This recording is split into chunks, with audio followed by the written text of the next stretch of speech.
අයිබෝවන් සුබ සන්ධ්‍යාවක් මේ සතියන්ත ඉරිදා දවසේ අපේ සූදානම සුපුරුදු විදියටම ඉරිදා සිටනේ තසපුවෙන් ධර්මයේ මිහිරියාව විදා දෙන්න ඔබේ ප්‍රඥාවට තවත් වටිනාකමක් එක් කරන්න අවබෝධය කරා යන ගමනට ශක්තියක් වෙන්න. ඒ ඉරිදා සිටනේ තසපුවේ ධර්මානුශාසනාව ධර්ම සාකච්ඡාව හරහා අදත් ගෞරව නමස්කාර පූරකව ඉරිදා සිටනේ තසපුව වෙනුවෙන් ආරාධනා කළා. බෙලිහුල්ලොය සීල සමාහිත ආරණ්‍ය සේනාසන වාසී අභිධර්ම කතිකාචාර්ය ත්‍රිපිටකාචාර්ය ත්‍රිපිටක විශාරද ශාස්ත්‍රපති රාජකීය පණ්ඩිත පූජනීය බලංගොඩ රාධ ස්වාමින් වහන්සේට උන්වහන්සේ බොහොම ගෞරවයෙන් අද වැඩසටහන වෙනුවෙන් නමස්කාර පූර්වක චේතනාවෙන් යුක්තව පිළිගනු ලබන අවසර ස්වාමීන් වහන්සේ.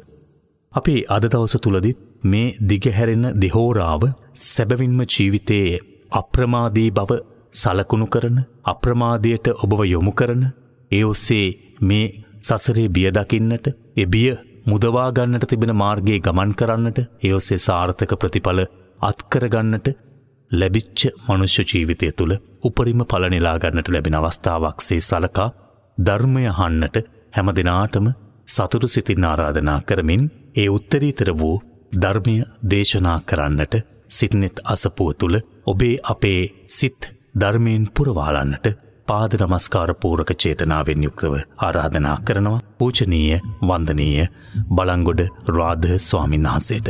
අවසරයි ස්වාමීන් වහන්සේ. සාදු සාදු සාදු. සියලු දෙනාටම පෙරුවන් සරණයි. අද සිටනෙත් අසපුවෙන් මේ උතුම් මිහිරි ධර්මය ඔබට අසන්න ලැබෙනවා.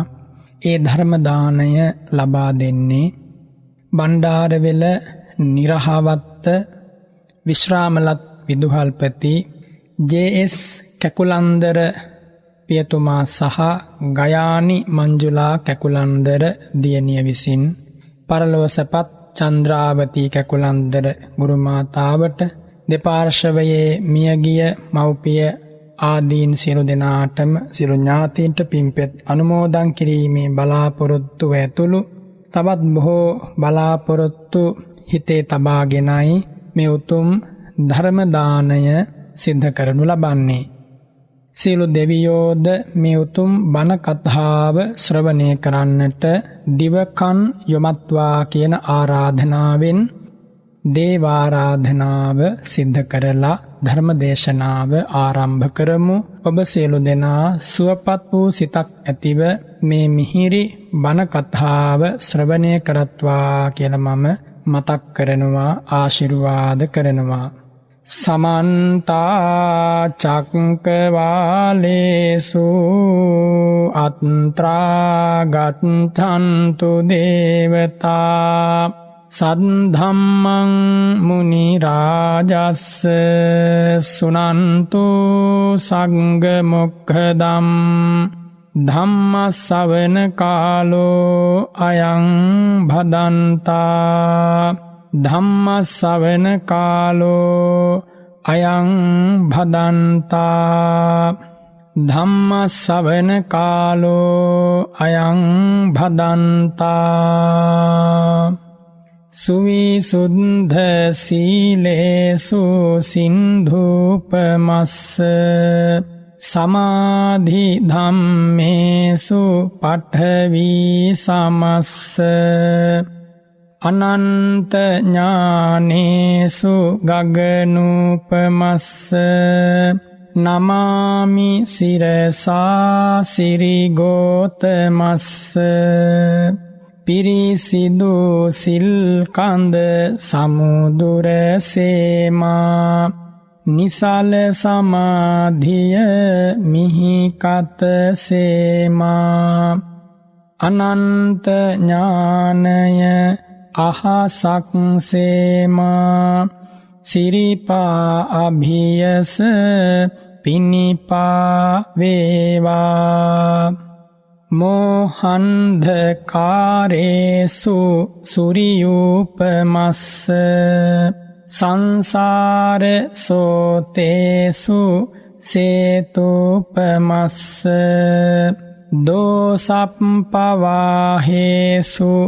මේඝූපමස්ස නමාමි සිරසා ධම්මාම තස්ස මොහන්දුර සිඳලන ලාහිරු සේමා සසර දියඹ මැද පහුරක් සේමා කෙලෙස් කිලුටු හල වැස්සක් සේමා සදහම් රුවනට පිනිපා වේවා පටිපත්ති සාරේසු සම්මාඨිතස්ස උජුභූත මග්ගේසු යානාගතස්ස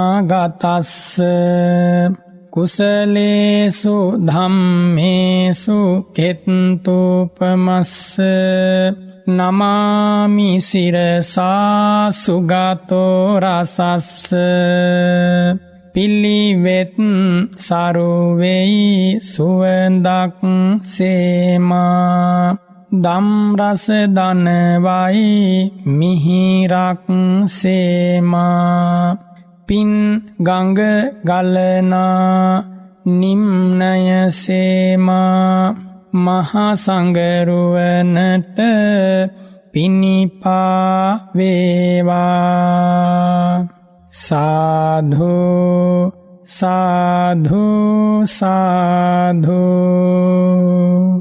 නමෝ තස්ස භගවතෝ අරහතෝ සම්මා සම්බුද්දස්ස නමෝ තස්ස භගවතෝ අරහතෝ සම්මා සම්බුද්දස්ස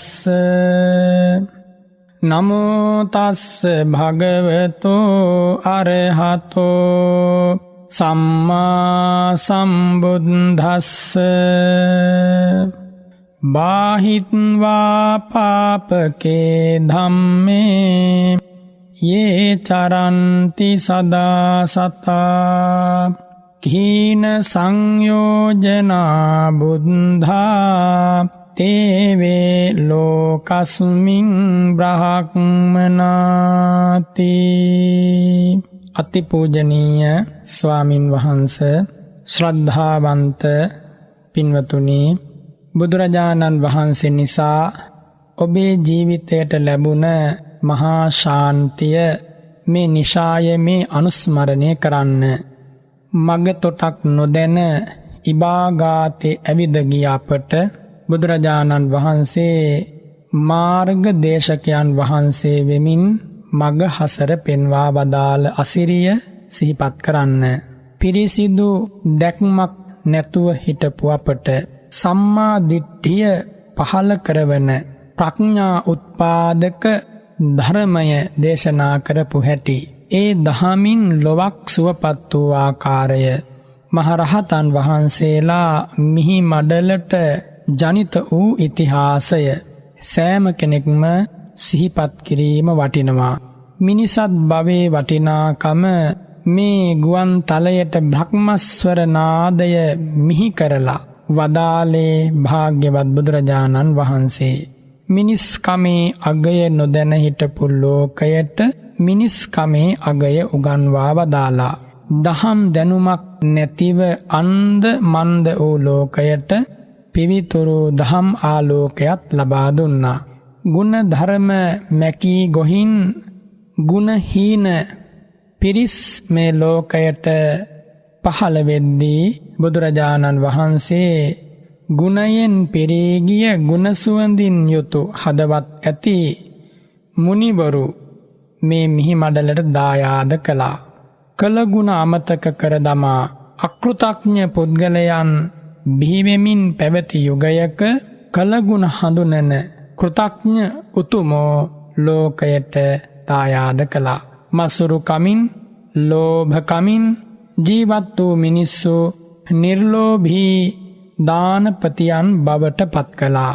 රජ සිටු මැදුරුවල හත්මුතු පරම්පරාවක් දක්වාම ගොඩ ගැහිලා තිබුණ මහා ධන සම්භාරයන් දාන මුඛයෙන් බුදු සසුන තුල දිය කර හරින දහම දේශනා කොට වදාලා භික්ෂු භික්ෂුණී උපාසක උපාසිකා කියන සිව්වනක් පිරිසගෙන් ලෝකය අලංකාර කළේ හරියට මඩ ගොහරුවෙන් මතුවෙලා කලල් දියෙන් උඩට ඇවිල්ලා සුපුස්පිත සුගන්ධය දිගන්තය අරා පැතිර යන මල් වනයක්සේ පද්ම වනයක්සේ පිවිතුරු මිනිසුන් ලෝකයට දායාද කළා.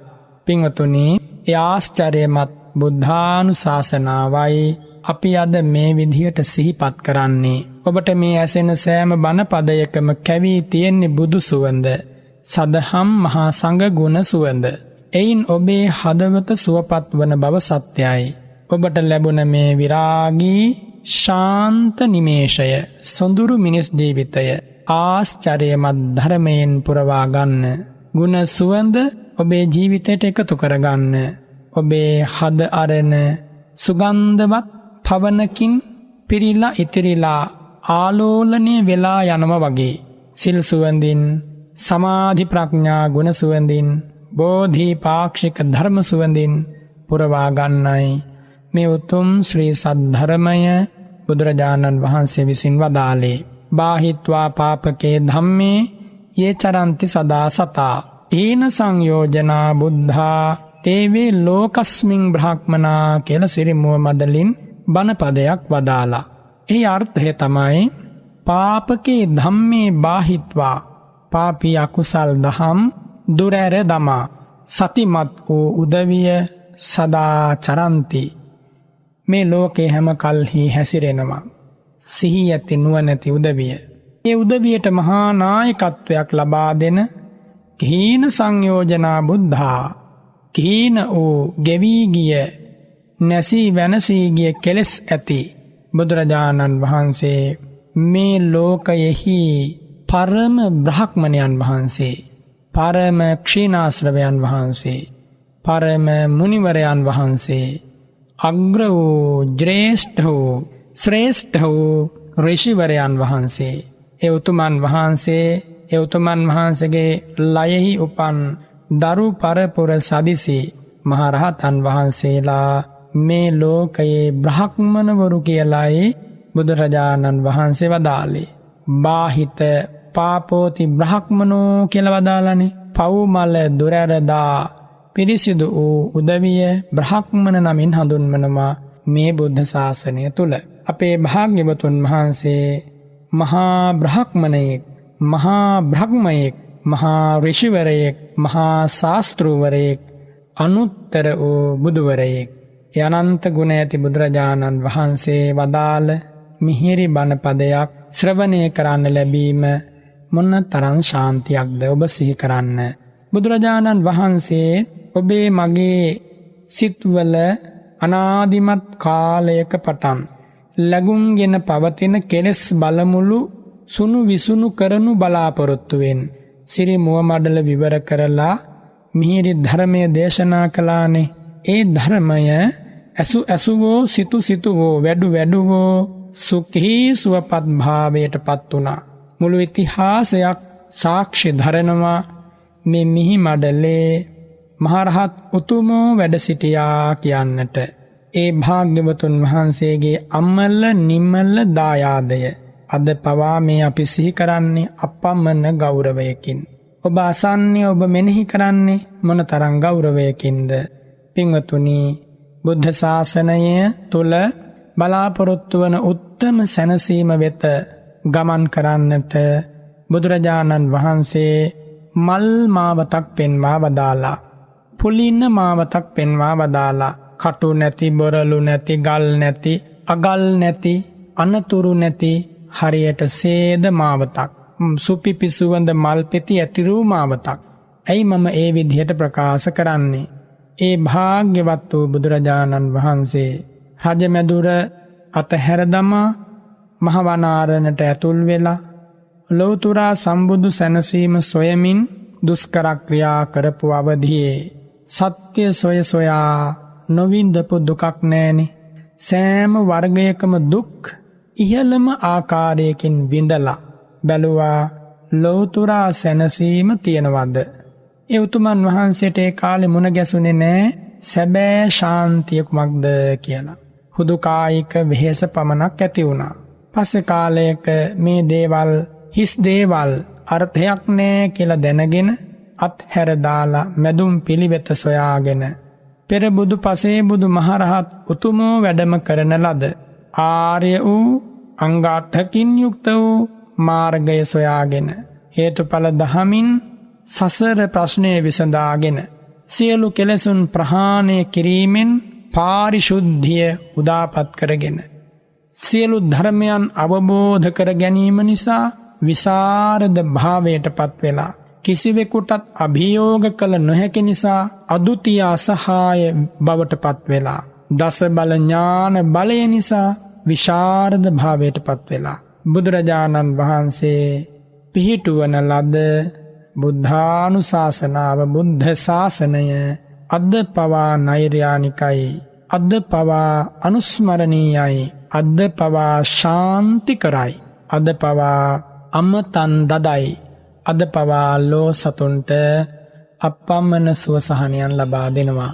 පින්වතුනි, ඔබ දැන් මෙහෙම හිතන්න, ඒ ශාන්තිය ලබා ගන්න නම් මම කුමක් කළ යුතුයිද? බුදුරජාණන් වහන්සේ වදාරනවා, මහණෙනි, මේ බුද්ධානුශාසනාව තුල යම් කිසි කෙනෙක් මා වදාළ උත්තම සැනසීම මේ ජීවිතය තුලදීම ලබනවා නම් ඔහු මා වදාළ ආකාරයෙන්ම සිත පවත්වන්නට ඕන, කය වචනයත් හසුරුවා ගන්නට ඕන.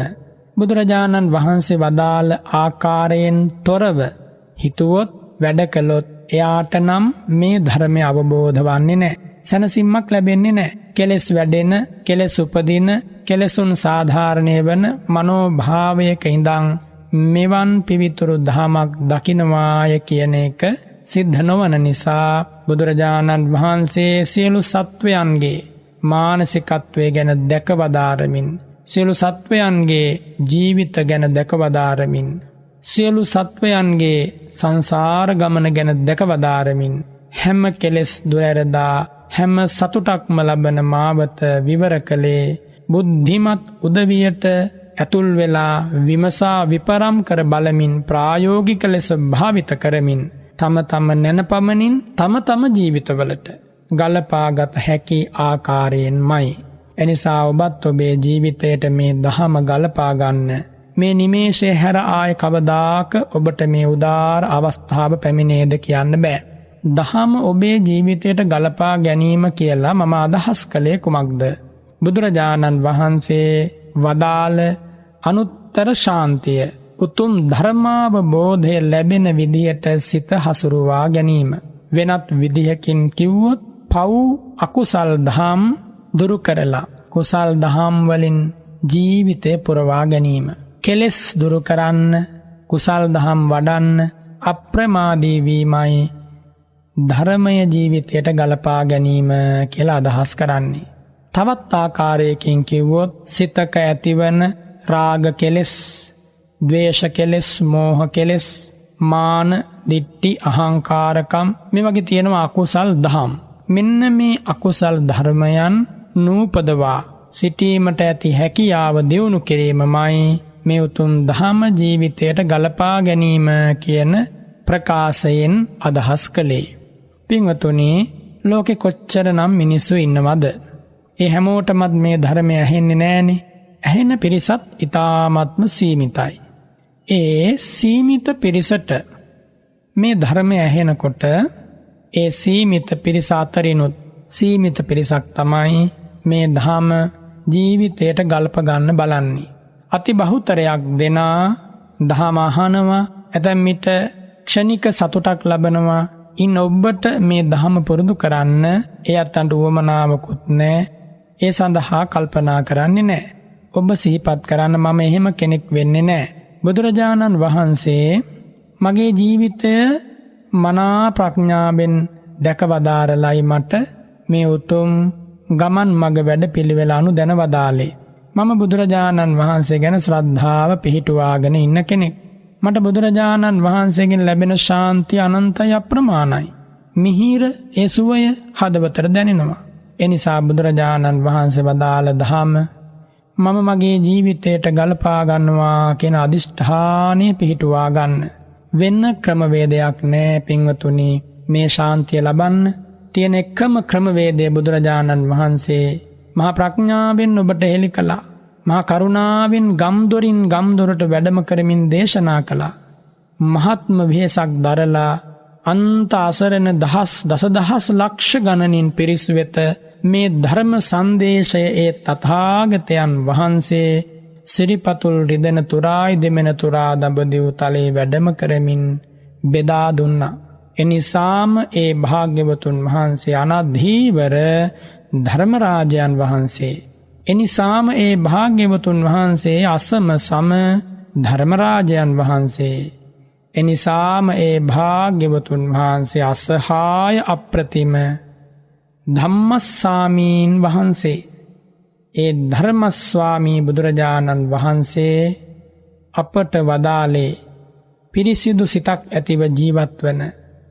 පිරිසිදු සිත නිසා අකුසල් දහම් ජයගෙන යලි කිසිදා කෙලෙස් නූපදින විදිහට ප්‍රහාණය කරලා ඒ අනුව ශාන්තිය ලබා ගන්න මාවත විමුක්තිය ලබා ගන්න මාවත චතුරාර්ය සත්‍යය අවබෝධ කරගන්නා මාවතයි විවර කර වදාලේ පෙන්වා වදාලේ පිහිටුවා තැබුවේ සෑම කෙනෙකුටම පිපාසිතයන්ට පෑන් පානය කළ හැකි රකුස් බිය නැති එවැගේම ජල බය නැති වෙනයම් බියක් නැති සුවදායක සුනීල පොකුණක්සේ ඉතාමත්ම ප්‍රනීත නිකලෙල් මිහිරි අර්ථාන්විත මුල මැද අග ගැලපෙන මේ මොහොතේම ඵල ලැබෙන ප්‍රඥා ගෝචර ධාම ලෝකෙට දේශනා කළේ.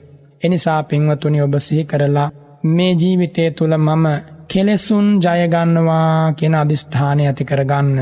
ඒ කෙලෙසුන් ජය ගැනීමට හේතු වන ධර්මපරයායන් බොහෝ ගණනක් තථාගතයන් වහන්සේ වදාලා. ඉන් අනතුරුව තථාගත ශ්‍රාවකයන් වහන්සේලා ඒවා ඉගෙනගෙන ජීවිතයට ගලපාගෙන සැබවින්ම කෙලෙස් හටනින් ජයගෙන ඒ උතුමෝ ඒ ධම බොහෝ දෙනාගේ ජීවිතවලට සිත්වලට රැගෙන ගියා. භාග්‍යවත් බුදුරජාණන් වහන්සේ තම ශ්‍රාවකයන්ට ලබා දුන් ධර්ම දායාදය තරම් වටිනා වෙන දායාදයක් ලෝකේ ඇත්තේම නැහැ. රජවරු සිටුවරු මැති ඇමතිවරු මහේශාක්‍ය උදවිය තම දරුවන්ට භවභෝග යසයසුරු සැප සම්පත් ආන්න මාන්න බොහෝ දේවල් ලං කරලා දෙනවා දායාද හැටියට හිමිකම් හැටියට උරුමයන් හැටියට. ඒ දේවල් වලත් යම් දායාදයක් තියෙනවා. එය නෑ කියන්නේ නෑ. නමුත් ඒ දායාදයන් කී දොහකටද ඔය ඇත්තන්ට සැනසීමට හේතු වෙන්නේ. එනිසා මේ උත්තම ධර්ම දායාදයෙන් ජීවිතය සුවපත් වුණොත් ඔබේ ඔය රූපය දිරදිරා වයසට ගොස් මෙරි යද්දී ඔබේ ඔය හැකියාවන් නැති වෙලා ඔබ අසරණ වෙද්දී අතේ පයේ වාරු අහිමි වෙද්දී මේ කායික ජව සම්පන්න බව නැති වෙලා යද්දී ඔබ අසරණ වෙද්දී මේ උතුම් ධහම ඔබට පිහිටක් වෙනවා. එනිසා ආදරයෙන් මේ ධහම පුරුදු කරන්න. බුදුරජාණන් වහන්සේගේ ශ්‍රාවකවරු ඒ විදිහට අසරණ ලෝ සතුන් වෙත මේ ධර්මය ලබා දුන්නා. භාග්‍යවතුන් වහන්සේගේ ශ්‍රාවකයන් වහන්සේ නමක් තමයි ආයුෂ්මත් පිණ්ඩෝල භාරද්වාජ මහා රහතන් වහන්සේ. මේ පිණ්ඩෝල භාරද්වාජ මහා රහතන් වහන්සේ කියන්නේ ගිහි කාලේ බ්‍රහ්මණයෙක්. බ්‍රාහ්මණ පවුලක උපන්න කෙනෙක්. ඉතින් මේ බ්‍රාහ්මණතුමා තමන්ගේ තිබුණ මහා ධන සම්භාරය කුමක් හෝ හේතුවක් නිසා නැති වෙලා ගෙවිලා අහිමි වෙලා දුප්පත් භාවයට පත් වුණා. දුප්පත් වෙලා ඉන්නකොට මේ බ්‍රාහ්මණතුමා කල්පනා කරනවා යහමින් කෑම බීම ටිකක් හොයාගෙන දුකක් කරදරයක් නැතිව ජීවිතයේ අවසාන කාලය ගත කරන්න ක්‍රමයක් හොයාගන්නට ඕන. මිල මුදල් හම්බ කරලා නැවත ධනවතෙක් වෙන එක වෙහෙසක් කියලා හිතලා මම දැන් යම් පමණකට හෝ වයස්ගත කෙනෙක් නිසා අමුතුවෙන් ධනෝපායනයක් කරන්න මට කාලයක් නැහැ.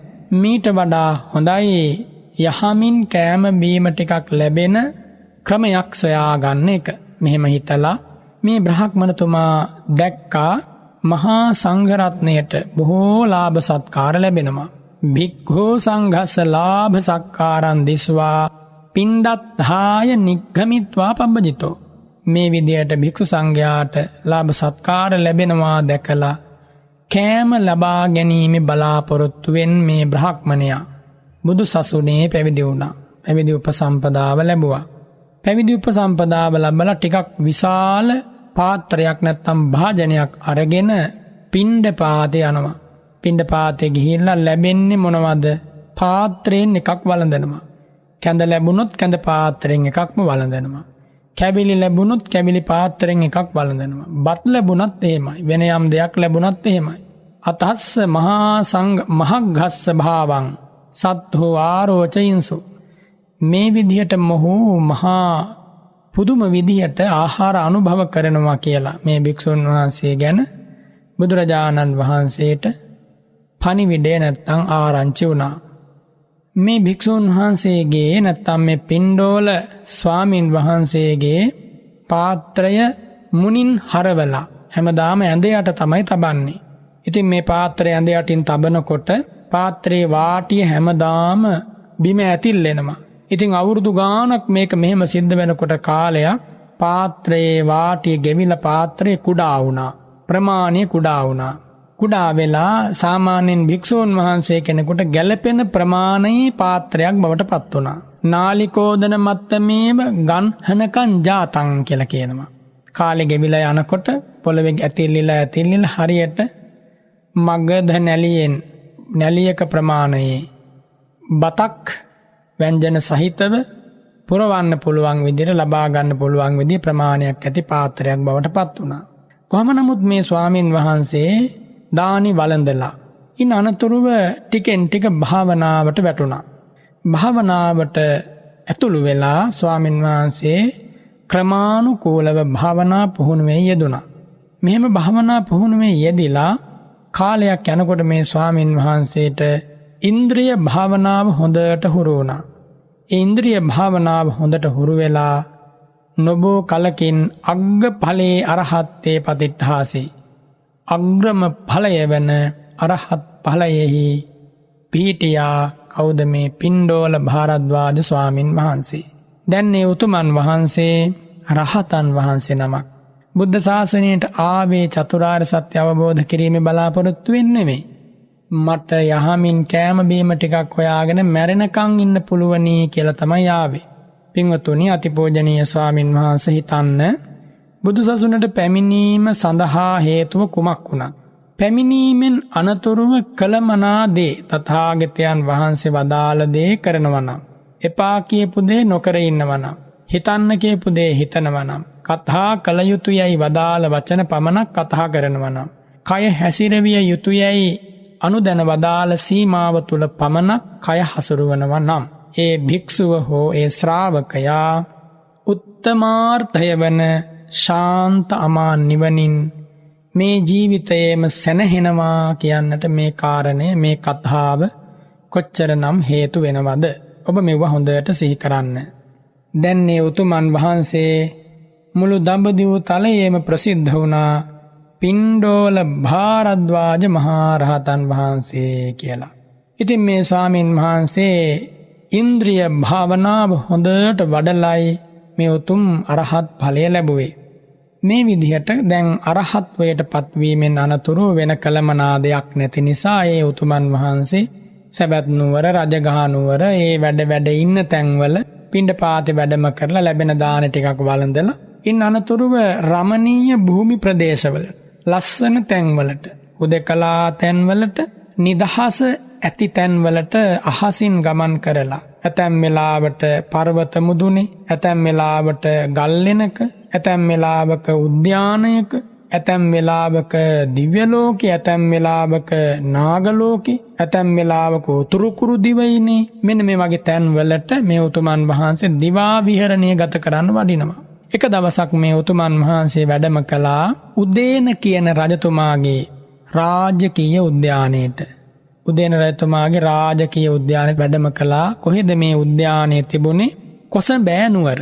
කෝසම්බියන් කියන්නේ කොසඹෑ නුවරටනේ. කෝසම්බියන් කොසඹෑ නුවර ඝෝසිතාරාමයේ සමීපයේ තමයි උදේන රජතුමාගේ උද්‍යානයේ තිබුණේ. රහතන් වහන්සේ සවැත් නුවරින් පිණ්ඩපාතේ වළඳලා අහස් කුසින් කොසඹෑ නුවරට ගමන් කරලා උදේන රජුගේ රමණීය උද්‍යානයේ එක්තරා ගසක් යට පරියංකයක් බැඳගෙන වාඩි වෙලා සමාධි සමාපත්තීන්ට සමවදිමින් සමවත් සුවය විඳිමින් කල්ගත කරා. ඒ අතර එක දවසක් මේ උදේන රජතුමා උයන් ක්‍රීඩාව සඳහා පිටත් වුණා. උයන් ක්‍රීඩාව සඳහා පිටත් වෙන්නේ දින 7ක් පුරාවට පැවති මහා උත්සවයකින් අනතුරුව. මුළු නගරයම අනර්ග විදියට සරසලා විසිතුරු උසස් ආකාරයෙන් සරසලා දින 7ක් පුරාවට නගරවැසියන් සමග සැනකෙළි පවත්වලා 7 වන දවසේ Tamanගේ උයනට යනවා තව ටිකක් විනෝද වෙන්න.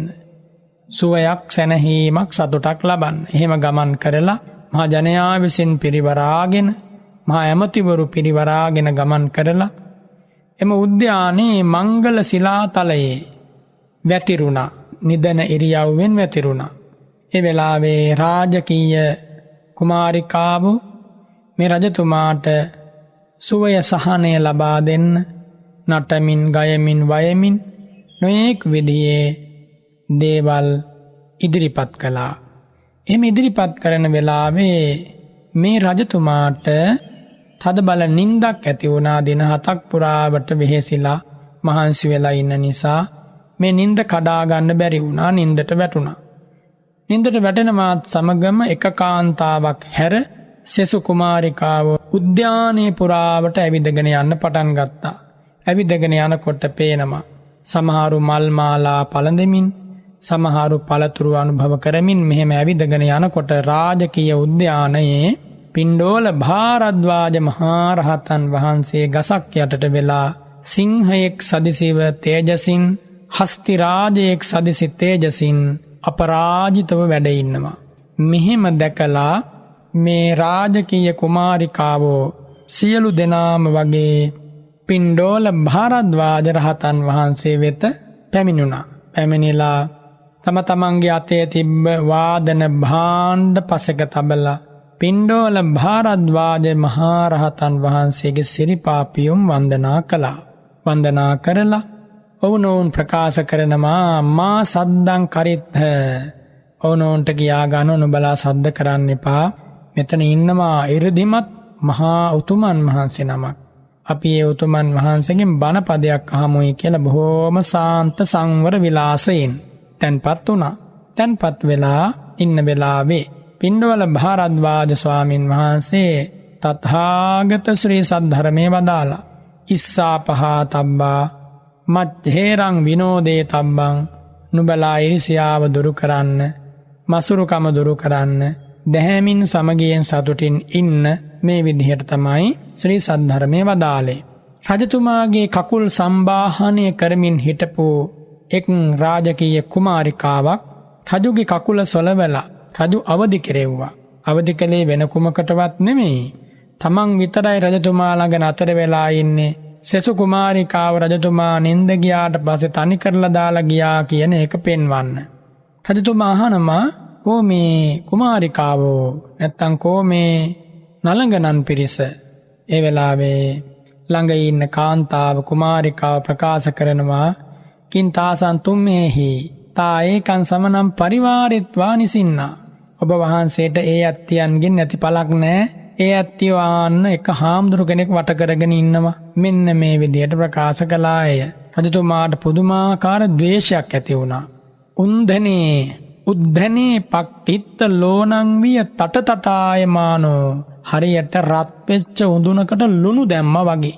ගිනි කබලකට ලුණු දැම්මා වගේ පුපුරන ද්වේෂයෙන් යුක්තව මේ ස්වාමින් වහන්සේ වෙත යන්න පිටත් වුණා. උද්‍යානයේ කෙළවරක තිබුණ ගහක් යට තමයි ස්වාමින් වහන්සේ බවුන් වඩමින් ඉන්නේ. මේ මහරහතන් වහන්සේ පිණ්ඩෝල භාරද්වාජ උතුමන් වහන්සේ. ඒ වෙලාවේ මේ රජතුමාට ඇතිවෙච්ච ද්වේෂය කොච්චරද කියනවා නම් පින්වතුනි, රජතුමාට හිතෙනවා දිමියෝ ඉන්න දිමි ගොට්ටක් කඩාගෙන ගිහිල්ලා මේ ස්වාමින් වහන්සේගේ හිසේ පටන් දමන්නට ඕන, දිමියොන්ට කන්න සලස්වන්න ඕන කියලා ද්වේෂයක් ඇති වුණා. ද්වේෂයක් ඇති වෙලා යන ගමන් එක්තරා අශෝක වෘක්ෂයක තියෙන දිමිගොට්ටක් කඩන්නට අත්තේ එල්ලිලා අත්ත අදිනකොට දිමිගොට්ට කැඩිලා මේ රජතුමාගේ හිසට වැටුණා. හැම පැත්තෙන්ම දිමියෝ ශරීරයේ දෂ්ට කරනවා, පුදුම වේදනාවක් දැනෙනවා. ඒ වෙලාවේ මේ කුමාරිකාවන්ට මේ රජතුමාගේ කලබලය දැනිලා දුවගෙන ඇවිල්ලා ඒ ඇත්තියෝ මොකද කරන්නේ දැනගත්තා මේ රජතුමා මහරහතන් වහන්සේ ගැන පුදුම ද්වේෂයකින් පසු වෙනවා කියලා. එහෙම දැනගෙන ඒ කාන්තාවරුත් රජතුමාගේ ශරීරයේ ඉන්න දිමියෝ අයින් කරනවා කියලා දැනෙන විදිහට බිමට වැටිච්ච දිමියොත් අරගෙන ශරීරයටම දැම්මා. රඤ්ඤෝ සන්තිකං ගන්්වා ශරීරම් පුංචන්ති යෝවිය භූමියං පතිත පතිතා කිපිල්ලකායෝ ගහේත්වා ශරීරේ කිපමානා සබ්බා මුඛසත්ති විජ්ජින්සු. එහෙමනේ සඳහන් වෙන්නේ ධර්මයේ. බිම වැටිලා ඉන්න දිමියොත් අරගෙන ශරීරයට දාලා බැනවදින්න පටන් ගත්තා. කින්නාමේ තං අඤ්ඤේ රාජානෝ පබ්බජිතේ දිස්වා වන්දන්ති. අනෙක් රජවරු නම් පැවිද්දෙක් දැක්කට පස්සේ දුර තියාම අවනත වෙනවා, වන්දනා කරනවා, ප්‍රශ්න අහනවා, ධර්මයේ විමසනවා. අයම්පන රාජා කිපිල්ලක පුටන් සීසේ බින්දිතු කාමෝ ජාතෝ. මේ නපුරු රජතුමා මේ මහා රහතන් වහන්සේගේ සියොළඟ දිමිගොට්ටක් දාන්නට කල්පනා කරානේ කියලා ඒ රාජකීය කුමාරිකාව සියලු දෙනාම පාහේ රජතුමාට බැන වැදුණා. රජතුමා අන්තිමට තේරුම් ගත්තා මම කරන්න හැදුවේ වැරද්දක් නේ කියලා.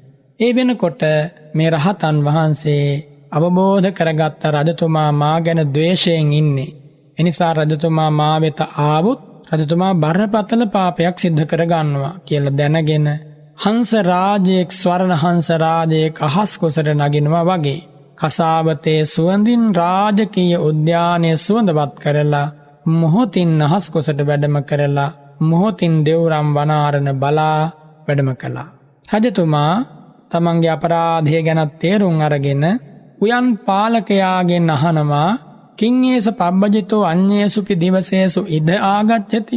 ඒ පැවිද්ද වෙනත් දවස්වලත් මෙහෙ එනවද? ඒ වෙලාවේ උයන් පාලකයා කියනවා ආමදේව දේවයන් වහන්සේ සේමයි. ඒ වෙලාවේ රජු ප්‍රකාශ කරනවා යම් දිනක උයන් පාලකය ඒ පැවිද්දා මේ උයනට ආවොත් මට දන්වන්න. ඔය අතර දින කිහිපයක් ගත වෙලා ගිහිලා නැවත වතාවක් පිණ්ඩෝල භාරද්වාජ මහරහතන් වහන්සේ උදේන රජතුමාගේ රාජකීය උයනට වැඩම කළා. වැඩම කරලා ගහක් යට ඉන්නවා දැක්කා උයන් පාලකයා. ගියා රජමාලිගාවට දැනුම් දුන්නා මහරජුනි ඇවිල්ලා ඉන්නවා පැවිද්දා. ඔබ වහන්සේට කාලයයි ඒ පැවිද්දාව බැහැ දකින්න. මේ විදිහට ප්‍රකාශ කළා. රජතුමා තකහනියක්ම ළඟ හිටපු ඇමතිවරු ආරක්ෂක පිරිස එකතු කරගෙන පිණ්ඩෝල භාරද්වාජ ස්වාමින් වහන්සේ වෙත පැමිණුණා.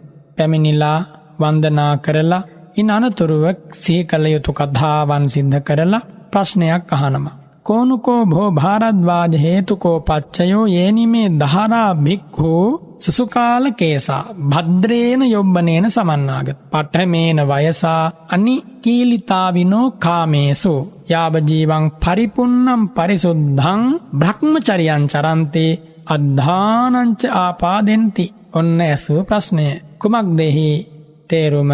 පින්වත් භාරද්වාජයෙනි, භවත් භාරද්වාජයෙනි, තරුණ වූ එවැගේම කළු කෙස් ඇති සොඳුරු යොවුන් වියේ පසුවන කිසිදාක කම්සැපයක් නොවිඳින ලද මේ තරුණ භික්ෂූන් වහන්සේලා දිවිහිමියෙන් ඊතා පිරිසිදු පිරිපුන් බ්‍රහ්මචර්යාව පුරුදු කරනවා. ඒ විතරක් නෙමෙයි, ගෝලයන්ටත් ශිෂ්‍යයන්ටත් බ්‍රහ්මචර්යාවේ සමාදම් වෙන්න පාර කියලා දෙනවා. ඔවුන්ගේ අනුශාසනා අසන බොහෝ භික්ෂූන් වහන්සේලා මේ උත්තම බ්‍රහ්මචාරී පිරිසිදු සීලය ඊතා කැමැත්තෙන්, එපා වෙලා නෙමෙයි, ඕනෑ කමින්, අනාදරයෙන් නෙමෙයි ආදරයෙන් ආරක්ෂා කරනවා.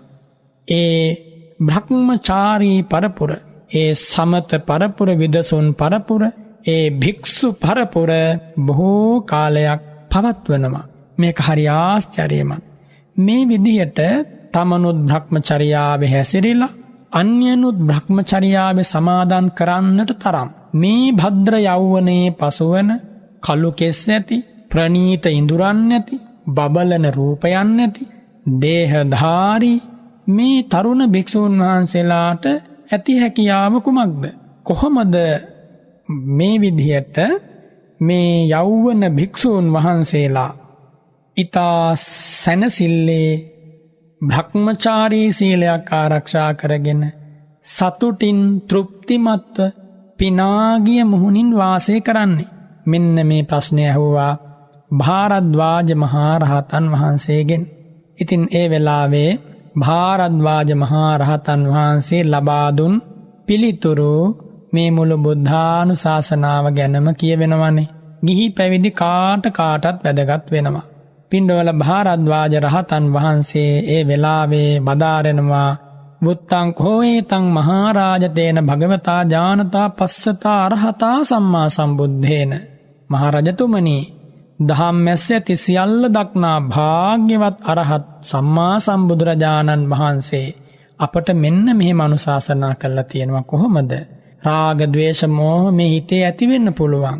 ඒ අතර රාගයක් ඇති වෙනකොට නුඹලා මෙන්න මෙහෙම හිතන්න. ලෝකෙ මිනිසු දිහා බලනකොට, කාන්තාවන් දෙස බලනකොට මෙන්න මෙහෙම හිතන්න. ඒත තුම්හේ භික්කවේ මාතුමත්තීසු මාතු චිත්තං උපට්ඨපේත. බුදුරජාණන් වහන්සේ වදාරනවා, මහණෙනි, නුඹලාගේ මවගේ වයසේ කාන්තාවක් දැක්කොත් මේ මගේ මව කියන සිහිය උපදවා ගන්න. භගිනිමත්තීසු භගිනි චිත්තං උපට්ඨපේත. නුඹලාගේ නැගණිය සොයුරියගේ වයසේ කාන්තාවක් දැක්කොත් මේ මගේ නැගණියයි කියන සිහිය උපදවා ගන්න. ධීතුමත්තේසු ධීතු චිත්තං උපට්ඨපේත. නුඹලාගේ දියණියගේ වයස ඇති දැරිවියක් මුණ ගැසුණොත් මේ මගේ දියණියයි කියන සිහිය උපදවා ගන්න. අයං කෝ මහරජ හේතු අයං පච්චයෝ. මහරජ, මෙන්න මේක තමයි හේතුව. මේ දහර වූ තරුණ කළු කෙස් ඇති භද්‍ර වූ සොඳුරු යොවුන් විය ඇති භික්ෂූන් වහන්සේලා ඉඳුරන් සංවර කරගෙන භ්‍රමචාරී සීලය පුරුදු කරමින් කාමයන්ට වසඟ නොවී ජීවත් වන හේතුව ක්‍රමය මෙන්න මෙහෙමයි. මේ විදිහට ලෝකේ කාන්තාවන් දෙස බලනකොට ඒ භික්ෂූන් වහන්සේලා රාග ගින්න ඇතිවන්නේ නැහැ. රාගාග්නිය ඇතිවන්නේ නැහැ. ඔවුන්ගේ ඉඳුරන් නිවී යනවා. ඒ විතරක් නෙමෙයි, කරුණා මෛත්‍රී සිතුවිලි ඇති වෙනවා. යහපත් වූ සිතුවිලි ඇති වෙනවා. ගරුකාරම්මනේ උපනිබන්ධං චිත්තං විමෝචේතුං න ලබතිති. දස්සෙන්තෝ ඒව මාහ. මගේ අම්මා කියන අරමුණ, නැගණියයි කියන අරමුණ, සොයුරියයි කියන අරමුණ, දියණියයි කියන අරමුණ, මේවා ගරුකත ආරම්මන. මේ ගරුකත ආරම්මන වල සිත තැබීමෙන් අනතුරුව හිතේ විරාගී භාවය ඇති වෙන්න ඒක හේතුවක් වෙනවා. ඉන් අනතුරුව ඒ දේ ශ්‍රවණය කරගෙන හිටපු රජතුමා කියනවා, ස්වාමීනි, ඔය කියපු කාරණේ ඒකාන්තයෙන් පිළිගන්න බෑ. දැන් මේ රජෙක්නේ. මේ රජතුමා කාම සුවයන් ඉහළින්ම පරිහරණය කරන කෙනෙක්නේ. මේ රජතුමා කියනවා, ලෝලංකෝ භෝ භාරද්වාජ චිත්තං. භාරද්වාජයන් වහන්සේ, මේ සිත කියන්නේ මහා ලොල් වූ ධර්ම ස්වභාවයක්නේ. අප්පේකදා මාතුමත්ති සුපි ලෝභ ධම්මා උප්පජ්ජಂತಿ. ඔය කිව්වට අම්මගේ වයසේ කෙනෙක් දැක්කත් රාගය උපදින්න පුළුවන්. භගිනිමත්තීසු, නැගණියගේ වයසේ කෙනෙක් දැක්කත් ලෝභය උපදින්න පුළුවන්. දියණියගේ වයසේ කෙනෙක් දැක්කත් ලෝභය උපදින්න පුළුවන්. අත්ථිනුකෝ භෝ භාරද්වාජ අඤ්ඤෝච හේතු අඤ්ඤෝච පච්චයෝ. භාරද්වාජ, ඔය කියපු කාරණයට අමතරව වෙන හේතුවක් තියෙනවද? මේ තරුණ භික්ෂූන් වහන්සේලා පාරිශුද්ධ භ්‍රමචර්යාවක සතුටින් හැසිරෙන්නට හේතු වන. ඒ වෙලාවේ භාරද්වාජ ස්වාමින් වහන්සේ බුදුරජාණන් වහන්සේ වදාළ ආකාරයෙන් නැවත දේශනා කරනවා. වුත්තං කෝේතං මහරජ තේන භගවතා ඥානතා පස්සතා රහතා සම්මා සම්බුද්ධේන. තුන් ලොවක් දකින, අතීත අනාගත වර්තමාන කාලත්‍රය දකින දස බලධාරී ධර්මරාජයන් වහන්සේ අපට මෙන්න මෙහෙම උගන්වලා තියෙනවා. මහරජතුමනි, කොහොමද? ඒත තුම්හේ භික්කවේ ඉමමේව කායං උද්ධම් පාදතලාධෝ කේසමත්තකා තච්චපරියන්තම් පුරං නානප්පකාරස්ස අසුචිනෝ පච්චවික්ඛත. මහණෙනි, නුඹලාගේ ශරීරය දෙස බලන්න. මහණෙනි, පතුලෙන් උඩ කේසාග්‍රයෙන් යට සම කෙළවර කොට ඇති නොඑක් ආකාරයේ අසුචයෙන් පිරී ගිය මේ සිරුර හොඳට බලන්න. කොහොමද බලන්නේ?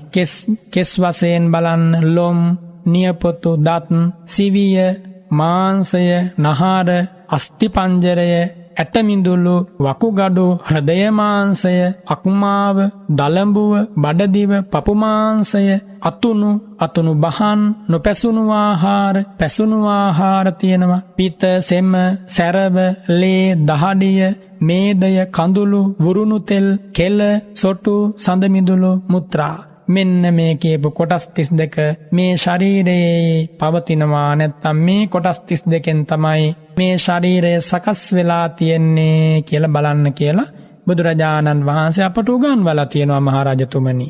මේ විදිහට බලනකොට අපේ හිතේ රාගයක් ඇතිවන්නේ නැහැ. තරුණ භික්ෂූන් වහන්සේලාගේ සිත් විරාගී වෙනවා, නික්ලේශී වෙනවා. පුදුමාකාර සැනසෙල්ලකින් කාමයන්ට ගිජු නොවී, මුසපත් නොවී, වසඟ නොවී විරාගී නිෂ්කාමී ජීවිත ගත කරනවා. බලන්න බුදුරජාණන් වහන්සේ වදාරන හැටි මේ උත්තම බුදු සසුන තුල පිළිවෙත් පුරන ගිහි හෝ වේවා පැවිදි හෝ වේවා යම් කිසි කෙනෙක් රාගය ජය ගන්න බලාපොරොත්තු වෙනවා නම්, ද්වේෂය ජය ගන්න බලාපොරොත්තු වෙනවා නම්, ක්ලේශය, පාපය, අකුසලය ජය ගන්න බලාපොරොත්තු වෙනවා නම් මේ විදිහටම හිතන්න වෙනවා. වෙන විදිහකට නම් හිතලා හරියන්නේ නැහැ. පළමු කොට කොහොමද දේශනා කළේ? කාන්තාවක් වේවා, පිරිමි කෙනෙක් වේවා, ගිහියෙක් වේවා, පැවිද්දෙක් වේවා, තව බාහිර පුද්ගලයන් ඇසුරු කරද්දී ඔවුන් නිසා තම හිතේ රාගය ඇති වෙනවා නම්, ඒ රාගය ඇති වෙන්නට තුඩු දෙන බාහිර ආරම්මණය දෙස කොයි විදිහටද අපි බලන්නට ඕන? සහෝදර හැඟීමෙන්, මව් මාතෘත්වය නැත්තම් මවක කියන හැඟීමෙන්, සොයිර සොයිරියෙක් කියන හැඟීමෙන්, දියණියක් පුතෙක් කියන හැඟීමෙන් මෙහෙම බැලුවට පස්සේ ඒ විදිහේ සරාගී සංකල්පනා පහළවන්නේ නැහැ. මේව පුරුදු කරලා බලන්න. ඒ කාන්තයෙන් හිත විරාගී වෙනවා. කෙලෙසුන්ගෙන් ටික ටික මිදෙන්න පටන් ගන්නවා. දැවිල්ල, දාහ කරගතිය, ආයාස කරගතිය, පීඩනය, අසහනය ඒ කාන්තයෙන් නැති වෙලා තෘප්තිමත් සාමකාමී මනසක් ඇති වෙනවා. පරම සත්‍යක්මයි. දෙවන ක්‍රමය මේ කය දෙස හොඳට බලනවා කොටස් වශයෙන්. කේසුන්, ලොම්, නියපොතු මේ විදිහට බලනකොට තමන්ගේ කය පිළිබඳව අවබෝධයෙන් යුතු කලකිරීමක් ඇති වෙනවා. නිකං කලකිරීමක් නෙමෙයි. මල මුත්‍රා වලින් පිරී ඇති ආකාරය, අපිරිසිදු දේවල්, දුගඳ හමන දේවල් මේ එකතු වෙලා පැවතින මේ ශරීරය ගැන එහෙම බලනකොට මොන්න තරම්නම් විරාගයක් ඇති වෙනවද? මේ ශරීරය ඇසුරු කරගෙන රාගය ඇති වෙන හැටි, ද්වේෂය ඇති වෙන හැටි, මෝහය ඇති වෙන හැටි මෙව තමන්ටම වැටහෙන්න ගන්නවා. හොඳට මේ අසුභ සතිය නැත්තම් කායගත සතිය, එහෙම නැත්තම් මේ ද්වත්තිංසාකාර භාවනාව වැඩෙනකොට ඒ සිතට පුදුමාකාර නිවීමක්, උපශාන්ත බවක්, සාමයක්, සංසිඳිච්ච ගතියක්, සීතල වෙච්ච සිසිල් වූ ගතියක් දැනෙනවා. රාගයෙන්, ද්වේෂයෙන් අධිකතර පීඩාවන් එන්නේ නැහැ. පුදුමාකාර උපශාන්ත බවක් විඳින්න පුළුවන්. භික්ෂූන් වහන්සේලා නම්, ස්වාමින් වහන්සේලා නම් අනිවාර්යෙන්ම අවිජහිත ලෙස මේ කර්මස්ථානය වඩන්නට ඕන. අසුභ සතිය, ද්වත්තිංසාකාරය, තම ශරීරයේ කොටස් 32 හොඳට බලන්නට ඕන. දවසට කිහිප වතාවක්ම වචනයෙන් කියා බලන්න, සක්මන් කරමින් බලන්න, පරයන්කයක් බැඳගෙන වාඩි වෙලා බලන්න. උදේට වාර 25ක් 30ක්, දවල්ට වාර 25ක් 30ක්, හවසට වාර 25ක් 30ක් මේ දෙස බැලුවොතින් නිමිච්ච සිතකින්, සැහැල්ලු සිතකින්, පිරිසිදු සිතකින් පුදුම විදියට උපශාන්ත වෙනවා. රාගයෙන් පීඩාවක් එන්නේම නැහැ. ද්වේෂයෙන් එන්නෙම නැහැ පීඩාවක්. මාන්නෙන් පීඩාවක් එන්නෙම නැහැ. අහංකාරකමින් පීඩාවක් එන්නේ නැහැ. ඇයි මේ ශරීරයේ යථාබෝධය ලබනකොට එහෙම එන්න විදිහක් නැහැ. බුදුරජාණන් වහන්සේ වදාළ මේ ආකාරයෙන් හිතපු කාටවත් වැරදුනේ නැහැ. මේ විදිහට දේශනා කළාට පස්සේ භාරද්වාජ මහරහතන් වහන්සේ රජතුමා ප්‍රකාශ කරනවා, යේතේ භෝ භාරද්වාජ භික්ඛු භාවිත කායා භාවිත සීලා භාවිත චිත්තා භාවිත පඤ්ඤා තේසන්තන්න දුක්ඛරං හෝති.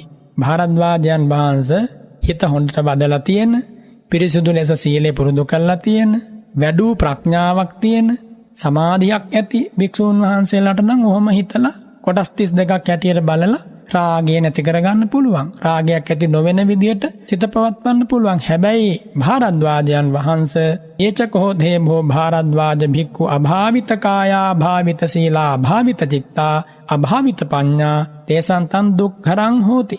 හැබැයි සිත වඩලා නැත්තම් හුදු සීල මාත්‍රයෙන් අතර වෙලා ඉන්න භික්ෂුවකට නැත්තම් එහෙම ගිහියෙකුට නම් ඒ සිත වඩලා නැති නිසා, ප්‍රඥාව පුරුදු කළා නැති නිසා, සීලයෙන් පරිභාවිත සමාධියක්, සමාධියෙන් පරිභාවිත ප්‍රඥාවක් නැති නිසා ඔහුට ඔය ද්වත්තිංසාකාරයේ වැඩුවයි කියලා රාගය නම් යටපත් කරගන්න බෑ කිව්වා. දැන් මේ රජෙක්නේ ප්‍රකාශ කරන්නේ.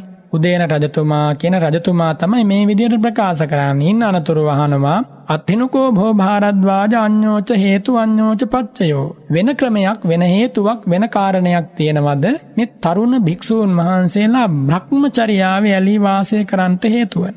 ඒ වෙලාවේ වදාරනවා වුත්තං කෝයේතම් මහරජතේන භගවතා ජානතා පස්සතා රහතා සම්මා සම්බුද්ධේන. මහරජුනි තවත් ක්‍රමයක් තියෙනවා. ඔය ක්‍රම දෙකම හරියන්නේ නැත්නම් මෙන්න මේ ක්‍රමයෙන් ඒකාන්තයෙන් හරියනවා. කුමක්ද? ඒ භාග්‍යවතුන් වහන්සේ වදාරනවා ඒතහතුම් මේ භික්කවේ ඉන්ද්‍රියේසු බුද්ධද්වාරා විහෙරත. මහණෙනි නුඹලා ඉන්ද්‍රියයන් සංවර කරගන්න. ඉන්ද්‍රියයන් පිළිබඳව වැසූ දොර ඇතිව වාසය කරන්න. ඒ අදහස් කරන්නේ ඇස නම් වූ ඉන්ද්‍රිය, කන නම් වූ ඉන්ද්‍රිය, නාසය, දිව, ශරීරය. මේ මනස කියන මේ ෂඩ් ඉන්ද්‍රියයන් සංවර කරගන්න, ගෝපනය කරන්න, ආරක්ෂා කරන්න. ඒන් අදහස් කරන්නේ ඇස් දෙක වසාගෙන කන් දෙක වසාගෙන ඉන්න කියන එක නෙමෙයි. චක්ඛුනා රූපං දිස්වා මා නිමිත්තක් ගාහිනෝ අහුවත්. ඇසෙන් රූප බලද්දී නිමිති ගන්න එපා, ලකුණු ගන්න එපා, සටහන් හිතට ගන්න එපා. දිත්තේ දිත්තමත්තං කියන තැනට එන විදිහට සිත පුරුදු කරන්න. ඒ රූපය දැක්කොත් ඒ රූපේ පිළිබඳව මතකයන් මානසිකාරයන් හිතට අරගෙන ඒ ඔස්සේ හිත දුවන්න දෙන්නේ නැතුව ආරක්ෂා කරන්න කියලානේ මේ දේශනා කරන්නේ.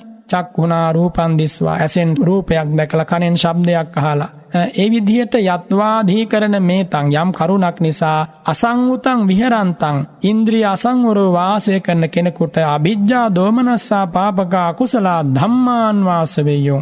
නොඑක් පාපී අකුසල ධර්මයන් තමා ප්‍රසලෝ බඳිනවනම් අන්න ඒ ඉන්ද්‍රිය සංවරය මුල් කරගෙන එක්කඳු අකුසලයක් ඇතිවන්නේ නැහැ. පින්වතුනි, අතිපූජනීය ස්වාමින් වහන්සේ යම් මොහොතක ඔබේ සිතේ රාගයක් ඇති වුණා නම්, ද්වේෂයක් ඇති වුණා නම්, මෝහයක් ඇති වුණා නම්, ක්ලේශයක් ඇති වුණා නම්, පාපයක් ඇති වුණා නම්, අකුසලයක් ඇති වුණා නම් ඒ හේතුව තමයි ඉන්ද්‍රිය අසංවර වීම. මේ චක්ෂුරාදී ඉන්ද්‍රිය අසංවර වුණා, නිමිති ගත්තා, සුබ ලෙස සුබ නිමිති ගත්තා, ඊළඟට පටිඝ නිමිති ගත්තා, රාග ද්වේෂ ඇති වුණා, මානයට තුඩු දෙන නිමිති ගත්තා, ඒව මෙනෙහි කළා, අන්න කෙලෙස් ඇති වුණා. ඒ නිසා ඉන්ද්‍රිය අසංවර වීමෙන්මයි යම් කෙනෙකුගේ මනසක් දූෂ්‍ය වෙනවා නම්, පාපී වෙනවා නම්, අකුසලයෙන් නැහැවෙනවා නම් නැහැවෙන්න හේතුව. මෙන්න මේ විදියට එදා භාරද්වාජ මහරහතන් වහන්සේ තුන්වන ක්‍රමවේදය දේශනා කළා ඒ රජතුමාට. අන්න ඒ වෙලාවේ රජතුමා හොඳට අහගෙන හිටියා. අහගෙන ඉඳලා ඒ රජතුමා ඒ පිළිබඳව තදින්ම හිතට අරගෙන බැලුව මේ කියන දේ ඇත්තක් තියෙනවද? බලනකොට පේනවා ඇසත් සංවර කරනවා, කනත්, නාසයත්, දිවත්, කයත්, ඒ වගේම මනස කියන මේ ඉන්ද්‍රිය හයම සංවර කරනවා. මේ දේශනා කරන මනසා ධම්මං විඤ්ඤාය. සිතින් යම් අරමුණක් මෙනෙහි කරලා ඒ සිතින් යමක් මෙනෙහි කළාට පස්සේ ඒ මෙනෙහි කළ දේ පිළිබඳව අදහසක් හිතට එනවනේ, විතර්කයක් හිතට එනවනේ, විචාරයක් හිතට එනවනේ. අන්නේ විතර්ක විචාරයන් නැවත නැවත වඩන්නේ නැහැ. ඒ මානසිකාරය දිගට අරන් යන්නේ නැහැ. ඒයින් අදහස් කරන්නේ කෙලෙස් ඇතිවන මානසිකාරයන්, රාගය ඇතිවන අරමුණු, ද්වේෂය ඇතිවන අරමුණු, සිත අපිරිසිදු වන අරමුණු හිතට අරගෙන ඒ ඔස්සේ කල්පනා කර කර ඉන්නේ නැහැ. ඒකයි මේ දේශනා කරන්නේ. අන්න එහෙම ඉන්නකොට මනස අසංවර වෙන්නේ නැහැ. මනස සංවර වෙනවා. දැඩි ලෝභය, ද්වේෂය, පාපය, අකුසලය, මායාව, මෝහය, මදය, ප්‍රමාදය ඇතිවන්නේ නැහැ. රක්ඛති මනේන්ද්‍රියං, මනේන්ද්‍රිය ආරක්ෂා කරනවා. බුදුරජාණන් වහන්සේ සිරි මුවමඩලින් වදාරනවා රක්ඛත මනේන්ද්‍රියං, මනස ආරක්ෂා කරන්න විසම අරමුණු වලින්. මනේන්ද්‍රියේ සංවරං ආපජ්ජත, නුඹලා සිත සංවර කිරීමට පැමිණෙන්න. අන්න එහෙම වුණාම මේ භ්‍රමචර්යාව නුඹලාට දරන්න පුළුවන්. මේ භ්‍රමචර්යාව පවත්වන්න පුළුවන්. මේ භ්‍රමචර්යාවේ සුවඳ විඳින්න පුළුවන්. මේ බඹසරින් ලොවී ලෝතුරු සැනසෙල්ලෙන් සැනසෙන්න පුළුවන්. මෙන්න මේ විදිහට බුදුරජාණන් වහන්සේ වදාලා මෙහෙම පුරුදු කරනකොට මහරජුනි අපට නම් රාගයෙන් ද්වේෂයෙන් පීඩාවක් එන්නේම නෑ කියලා භාරද්වාජ මහරහතන් වහන්සේ වදාලා. එන්න එහෙම කිව්වම රජතුමා බලනව ඇත්තනේ නම් මේ විදිහට හිතුවොත් නම් මටත් රාගයෙන් බේරිලා ඉන්න පුළුවන්. ඇත්තටම මේ රජතුමා ගැන සඳහන් වෙනවා මේ රජතුමා රාගාධික රජවරයෙක් කියලා. එනිසා මේ රජතුමාට උවමනා වුණා මේ අධික රාගය නැති කරගන්නට ක්‍රමෝපායක්. මුලින් කියපු ක්‍රම දෙකම හරි ගියේ නෑ රජතුමාට. තුන්වන ක්‍රමය ඉන්ද්‍රිය සංවරය. ඉන්ද්‍රිය සංවරය මගින් මේක කරන්න පුළුවන් කියලා රජතුමා දැක්. අච්චරියම් භෝ භාරද්වාජ භුතම් භෝ භාරද්වාජ යාබසු භාපිතමිදං භෝ භාරද්වාජ තේන භගවතා. භාරද්වාජේනි ආශ්චර්යයි අද්භූතයි භාග්‍යවතුන් වහන්සේ දේශනා කළා තියෙන දේ හරියටම හරි. ඒ භාග්‍යවතුන් වහන්සේ හිතපු විදියට භාරද්වාජයන් වහන්සේ හිතුවොත් නම් රාගය නැති වෙනවමයි. ඒසෝව කෝභෝ භාරද්වාජ හේතු ඒසපච්චයෝ. ඔන්න ඔය හේතුව හින්දා තමයි, ඔන්න ඔය කාරණේ හින්දා තමයි මේ තරුණ වයසේ භික්ෂූන් වහන්සේලා කිසි පීඩාවක් නැතුව භ්‍රමචර්යාව ආරක්ෂා කරන්නේ. බලන්න මේ කාම භෝගී රජවරයෙක් මේ ශාසනය දැකපු ආකාරය. භ්‍රමචර්යාවේ හැසිරෙන්න හේතුව හැටියට ඔහු දැක්කේ ඉන්ද්‍රිය සංවරය ප්‍රගුණ කිරීමෙන් එහෙම කරන්න පුළුවන් කියලා. බලන්න බුදුරජාණන් වහන්සේ පුද්ගලයන්ගේ හද సంతාන දෙස බලලා ඇතැම් කෙනෙකුට රාගයෙන් ද්වේෂයෙන් නිදහස් වෙන්න එක කර්මස්ථානයක්, තවත් කෙනෙකුට වෙන කර්මස්ථානයක්. පුද්ගලයන්ගේ ජීවිත දෙස බලලා ලබා දෙන ධර්ම දායාදේ නම් හරිම ආශ්චර්යමත්. ඒ වෙලාවේ මේ රජතුමා ප්‍රකාශ කරනවා අහම්පිකෝ භෝ භාරද්වාජ. භාරද්වාජේ මමත් ඇතැම් වෙලාවට නොරක්නාලද කය ඇතිව, නොරක්නාලද වදනින්, නොරක්නාලද සිතින්, සිහිය නැතිව, අසංවර වූ ඉඳුරන් නැතිව අන්තප්පුරයට යනවා. එහෙම නැත්නම් ඇතුළු නුවරට යනවා. එහෙම ගියාට පස්සේ මගේ හිත ලෝභයෙන් ඇවිස්සෙනවා, ද්වේෂයෙන් ඇවිස්සෙනවා. යම් කලෙක මා ඉන්ද්‍රියයන් රැකගෙන කය රකින්නවා කියන්නේ කායික ප්‍රගල්භයන් ඇතිවන්න දෙන්නේ නැහැ. අත්පායට මෙහෙට විසි කරන්නේ නැහැ, ඔළුව හරවන්නේ නැහැ, ඇඟ අනවශ්‍ය විදිහට සොලවන්නේ නැහැ. මේ අතපය ඉඳුරන් මේ කය සංවර කරනවා. ඒවා අසංවර වෙන එකට කියනවා කාය ප්‍රගල්භයන්ගෙන් යුක්තයි කියලා. ඒවා භික්ෂූන්ට ගැලපෙන්නේ නැහැ. බුදුරජාණන් වහන්සේගේ ශ්‍රාවක ගිහියන්ට ගැලපෙන්නේත් නැහැ. එනිසා බැල්ම පවා, වටපිට බැල්ම පවා, අත්පා දිගු කිරීම පවා, වාඩි වීම, නැගිටීම, ඉරියව් සෑම ඉරියව්වකම සංවරයක් පවත්ව ගත්තොත් මේ ධර්මය හරි ලේසියෙන් පුරුදු කරන්න පුළුවන්. ඒ වගේම වචනේ සංවර කරගන්නවා කියන්නේ කොහොමද? නපුරු වචන, මුසාවදන්, සම්පප්පලාප, හිස් වචන, මෙව්වා පරුස වචන, මෙව්වා කතා නොකර සිටීම. වචනේ ආරක්ෂා වෙනවා. එතකොට ඒත් සමගම හිත සංවර වෙනවා. මනස සංවර කරනවා කියන්නේ බඳුලාම කාර්මුණුත් එක හිත පවත්වන්නේ නැහැ. රජතුමා කියනවා මෙන්න මේ විදිහට හිතුවොත් නම් මටත් හරි පහසුයි. මෙහෙම හිතලා රාජකීය කටයුතු සිද්ධ කරද්දි මගේ ඉන්ද්‍රයනුත් සංවර වෙනවා. මටත් පුළුවන් සුවසේ රාගයෙන් පීඩාවක් නැතුව ඉන්න කියලා මේ විදිහට තුන්වන ක්‍රමවේදය රජතුමාට යාදුන් ආකාරය පිළිබඳව රජතුමාම ප්‍රකාශ කළා. ඊ අනතුරුව භාරද්වාජ මහ රහතන් වහන්සේගේ සිරිපා කමල් වන්දනා කළා. වන්දනා කරලා ඒ මහ රජතුමා යන්න ගියා. භාරද්වාජ ස්වාමින් වහන්සේ ඒ වෙලාවේ රජතුමාට ලබා දුන් මේ මිහිරි ධර්ම දායාදේ පිළිබඳවයි මම ඔබට මේ අද උතුම් ධර්ම කතාවෙන් කියලා දුන්නේ. මේ අසා සිටි ගිහි පැවිදි සියලු දෙනාම සිතට ගන්න. සිත කෙලෙසුන්ගෙන් අඳුරු වන්නේ බාහිර පුද්ගලයෙකුගේ හෝ ලෝකයේ ඇති වැරද්දක් නිසා නෙමෙයි. අප හිතන විදිය වැරදුනොත් ඔන්න හිත අවුල් වෙලා යනවා. හිතන විදිය නිවැරදි වුණොත් ඒකාන්තයෙන් මහා පුදුම ශාන්තියක් දැනෙනවා, ලැබෙනවා. හිතන විදිය නිවැරදි කරගන්න නම් භාග්‍යවතුන් වහන්සේට සවන් දෙන්නටම වෙනවා. භාග්‍යවතුන් වහන්සේ අද මේ වදාළ ධර්මපරියාය නැත්තම් අද මේ බුදු වදනින් ඔබට මා කියලා දුන්නේ රාගයෙන්, ද්වේෂයෙන්, මෝහයෙන්, අකුසලයෙන් සිත ජය ගන්න, අසුභ සංඥාවේ වැඩිම, ඉන්ද්‍රිය සංවරය ප්‍රගුණ කිරීම පිළිබඳව මෙව්වා බොහොම විස්තර වශයෙන් දේශනා කළ යුතු යම් ඉඟියක් ඔබට ලබා දුන්නා. ඔබ මේ ඔස්සේ කරුණු එකතු කරගෙන කරුණු විමසලා මෙව්වා ඇත්තද කියලා බලන්න, ජීවිතයට ගලපගෙන මේ ධහමේ ශාන්තිය විඳින්න නම් මෙව්වා ජීවිතයටම ගලප ගන්න. ඇසූ මාත්‍රයෙන් නතර කරන්න එපා, හැර දමන්න එපා. එහෙම වුණොත් ඔබ ඔබට කරගන්නේ මහා පාඩුවක්මයි.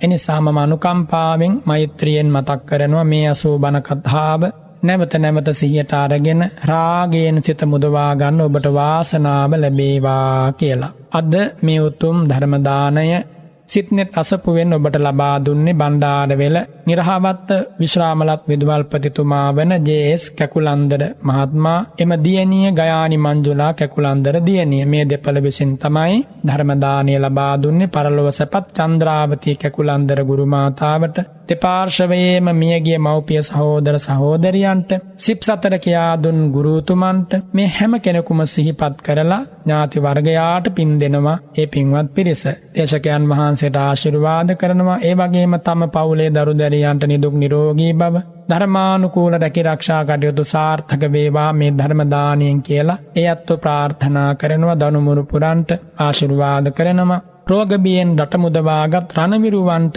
ශාන්තිය ලැබේවා, ආශිර්වාදයක්ම වේවා කියලා ප්‍රාර්ථනා කරනවා. ඒ වගේම ජනාධිපතිතුමා ඇතුළු රටවැසියන්ට, නෙත් FM කාර්ය මණ්ඩලයේ සියලු දෙනාට, සෞඛ්‍ය හංසවල සියලු දෙනාට ආශිර්වාද කරනවා, පින්පෙත් පමුණුවනවා. සුජීවත්ව සිටින සියලු දෙනාටම බණ ඇසූ හැම කෙනෙකුටමත් ලක්වාසි ලෝකවාසි සියල්ලෝත් නිවනින්ම නිවීසන සෙත්වා කියන ආශිර්වාදය මේ උතුම් ධර්ම දානයත් සමග ඒ ඇත්තෝ දෙවි මිනිසුන් වෙනුවෙන් ලබා දෙනවා.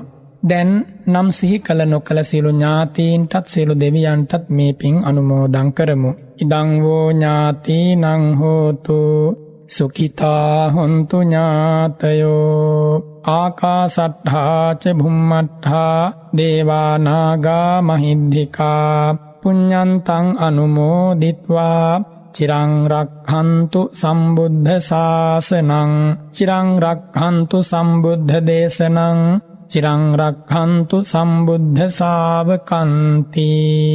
ධර්ම ශ්‍රවණානිසංස බලයෙන් සියලු දෙනාටම සෙතක් වේවා, ශාන්තියක්ම වේවා. සාදු සාදු සාදු.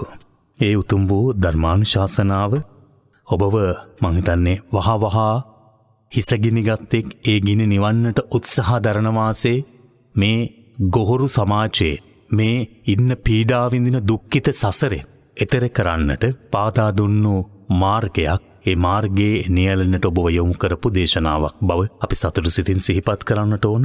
ඒ දේශනාව ශ්‍රවණය කර අපි ඊළඟට ධර්ම සාකච්ඡාවට යොමු වෙන්නේ. ධර්ම සාකච්ඡාව තුලත් යහපත් වූ ධර්මය ශ්‍රවණය කරන්නට සිත් පහදා රැඳෙන්නට ඔබට ආරාධනා කරනවා. පූජනීය වන්දනීය බලංගොඩ රාද ස්වාමීන් වහන්සේ නිදුක් වේවා, නිරෝගී වේවා, දීර්ඝායුෂ අපේ හාමුදුරන් වහන්සේට ලැබේවා. මේ කරන සියලු කුසල ක්‍රියාවන් වහන්සේට ධර්මාවබෝධය පිණිසම පාරමිතා වේවායි කියලා ප්‍රාර්ථනා කරමින් හොඳයි, අපි නැවතත් අද ඉරිදා සිත්නේ තසපුව වැඩසටහනේ දෙවන කොටසට එළඹෙන්නේ. ඉරිදා සිත්නේ තසපුව ධර්ම සාකච්ඡාවයි ආරම්භ කරන්නට සූදානම් වෙන්නේ. ඉරිදා සිත්නේ තසපුව ධර්ම දේශනාව ඉමහත් වටිනාකමක් ජීවිතයට එක්කල ධර්ම දේශනාවක්. ඒ ඇසුරේ ඔබ බොහෝ සෙයින් ඔබේ ජීවිතය පිළිබඳව, විශේෂයෙන්ම තමන්ගේ ශරීරය පිළිබඳව, මේ දෙතිස් කුණපයන් පිළිබඳව අවබෝධයක් ලබා ගන්නට ඇති. එපමණක් නෙවෙයි, තමන් ධර්මයට මේ ධර්මයේ තමන්ගේ ජීවිතයට ලබා දෙන සැනසීම, තමන්ට මේ සසරේ බිය දකින්නට ලැබුණු අවස්ථාව පිළිබඳව විශේෂයෙන්ම මේ බුදුරජාණන් වහන්සේගේ ශ්‍රී සද්ධර්මයේ ඇසුරේ අපට කොතරම් වටිනාකමක් අපේ ජීවිතයට එක් කරගන්නට පුළුවන්කම ලැබුණාද කියන කාරණය මනසේ පැහැදිලි වුණා ධර්මානුශාසනාව ඔබ ශ්‍රවණය කරපු ආකාරය අනුව. ඉතින් අපි ධර්ම සාකච්ඡාවේදී තවත් ඊට සමගාමී දහම් ගැටලු කිහිපයක් අපේ ගෞරවනීය දේශකයන්න් වහන්සේ ඇසුරේ අනුශාසනා ලැබමින් හිත පූර්ණය කරගන්නට සූදානම් වෙමු. ඒ ආරාධනාව ඔබට කරමින් ධර්ම සාකච්ඡාව ආරම්භ කරන්නට සූදානම් වන මොහොත බෙලිහුල්ලොය සීල සමාහිත ආරණ්‍ය සේනාසන වාසී පූජනීය වන්දනීය ශාස්ත්‍රපති රාජකීය පඬිත බලංගොඩ රාද ස්වාමීන් වහන්සේව ඉරිදා සිත්නේ තසපුවේ ධර්ම සාකච්ඡාව වෙනුවෙන් නැවත වාරයක් ගෞරව නමස්කාර පූරක චේතනාවෙන් යුතුව පිළිගනු ලබනවා. අවසරයි ස්වාමීන් වහන්සේ. ස්වාමීන් වහන්සේ, අපි සාකච්ඡාව ආරම්භ කරමු. ස්වාමීන් වහන්සේ, ඔබ වහන්සේ අපේ ජීවිතයට ධර්මය ලැබීමේ වටිනාකම පැහැදිලි කළා. අර උදේනි රජතුමාට ඒ තමන්ගේ ජීවිතයට ධර්ම එකතු වීමේ වටිනාකම හැඟෙනකොට අපිට හිතුනේ ඒක අපේ ජීවිතයට සමීප කරලා කිව්වා වගේ. ඒ නිසා අපි ධර්මයට ලං වෙන්නේ ජීවිතයේ පස්චිම භාගයේ. ස්වාමීන් වහන්සේ, බොහෝ වෙලාවට ටිකක් වයසට ගියාම අවුරුදු 40 50 පැන්නහම තමයි පැරැන්න පවා වැඩි වශයෙන් ධර්මයට ලං වුණේ. තෙක් පන්සලට යනවා, යම් දේවල් කළාට වැඩි වශයෙන් අවබෝධයට තුඩු දෙන දහම් කාරණාවලට යොමු වෙන්නට හිතුවේ පස්චිම භාගයේ. තාරුණ්‍ය එහෙම නැත්නම් ළමා කාලය තුළ ධර්මයට මේ විශේෂ වටිනාකමක් තිබෙනවාද ස්වාමීන් වහන්සේ? කුමක්ද? තාරුණ්‍ය තුළ ඇති යෞවනත්වයේ ඇති විනෝදකාමී ජීවිතයට ධර්මය බාධාවක් කරගන්නේ නැතුව ගිහි ජීවිතය තුළ තාරුණ්‍යයට ධර්මයට මේ ඉඩකඩ කෙසේද කියන කාරණේ පහදලා අද සාකච්ඡාව ආරම්භ කරන්නට ඔබ වහන්සේට බොහෝම ගෞරවයෙන් ආරාධනා කරනවා. අවසරයි ස්වාමීන් වහන්සේ. පින්වත් වරුණ මහත්මයා ඇතුළු සිත්නෙත් අසපුවේ ධර්ම සාකච්ඡාවට සම්බන්ධ වන පින්වත් ඔබ සියලු දෙනාට වගේම අතිපූජනීය මහා සංඝරත්නයටත් නිදුක් නිරෝගී සුව සැලසේවා කියලා මම පළමු කොට ආශිර්වාද කරමින් ප්‍රාර්ථනා කරනවා. පින්වතුනි, අපට බුදුරජාණන් වහන්සේ ලබා දීපු ශාන්තිය වචන වලින් කියන්න බෑ. වරුණ ඇහුවේ දැන් තරුණ කාලය තුල ධර්මය ගලපා ගැනීම නිසා ඇති විශේෂයන් මොනවාද කියලා. එතකොට වරුණ එතෙන්දී මට ප්‍රශ්නය අහනකොටම මතක් වුණේ. ගින්නක් ඇවිලෙනවා. මේ ගින්න වරුණ ඉතා දරුණු විදිහට හාත්පස පැතිරිලා ඇවිලෙන කාලයක් තියෙනවා. අන්නේ වෙලාවේ වරුණ අතිශයින් දාහ කරයි. ඒ ගින්නට ලං වෙන්නවත් බෑ. මේ යෞවනය කියලා කියන්නේ තරුණයෙකුගේ ජීවිතය කියන්නේ නැත්තම් මිනිස්සෙකුගේ පිරිමි කෙනෙකුගේ හෝ කාන්තාවකගේ යොවුන් විය කියන්නේ වරුණ විශේෂයෙන් රාගයෙන් ද්වේෂයෙන් බොහෝ සෙයින් විශේෂයෙන් රාග ක්ලේශයන්ගෙන් මේ බැටකන අවධියක්. බහුල ලෙස වරුණ ඒක අපි පිළිගන්නට ඕනේ අපි හැම කෙනෙක්ම. එතකොට වරුණ මේ යුගය හරියට මහ ගින්නක් ඇවිලෙනවා වගේ. වරුණ මේ ගින්න නිවා දමන්න ලෝකයේ වරුණ දන්නවනම් කියන්න එකම මඟ පෙන්වීමක් තියෙනවද කියලා. ලෝකෙ කිසිම තැනක නෑ වරුණ. බුදුරජාණන් වහන්සේගේ මඟ පෙන්වීම. බුදුරජාණන් වහන්සේගේ මඟ පෙන්වීම පමණමයි වරුණ ඔය ඇතිවන රාග ගින්න නිවා දමන්න තියෙන එකම පිළිතුර. එතකොට තරුණ කාලය කියන්නේ මේ ගින්න නිවා දමන්නට පුදුමාකාර කාය බලයකින් සහයෝගය ලැබෙන අවධියක්. මේ ධර්මාවබෝධය පිණිස කටයුතු කරන ශ්‍රාවකයාට කාය බලයත් උපකාර වෙනවා. ඒ වගේම චිත්ත ශක්තියත් උපකාර වෙනවා. මම මේ චිත්ත ශක්තිය කියන එක අදහස් කළේ මානසික වීරියය. ඒකට හේතු වෙනවා කායික වීරියත්. එතකොට මේ කායික වීරියයි මානසික වීරියයි බොහොම හොඳින් පවතින කාලයක් තමයි පුද්ගලයෙකුගේ ජීවිතයේ ඔය යෞවන කාලය, තරුණ කාලය. සුසු කාල කේසෝ කියලා වරුණ අපි අර ධර්මදේශනාවේ මේ පින්ඩෝල භාරද්වාජ ස්වාමීන් වහන්සේත් එක්ක කෙරිච්ච සාකච්ඡාවේ කිව්වේ. එහෙමයි සයනස්. සුසු කාල කේසෝ භද්‍රේන යොබ්බනේන පඨමේන වයසා සමන්නාගතෝ. ඒ කියන්නේ හරි යොවුන් වයස, කළු කෙස් තියෙන වයස.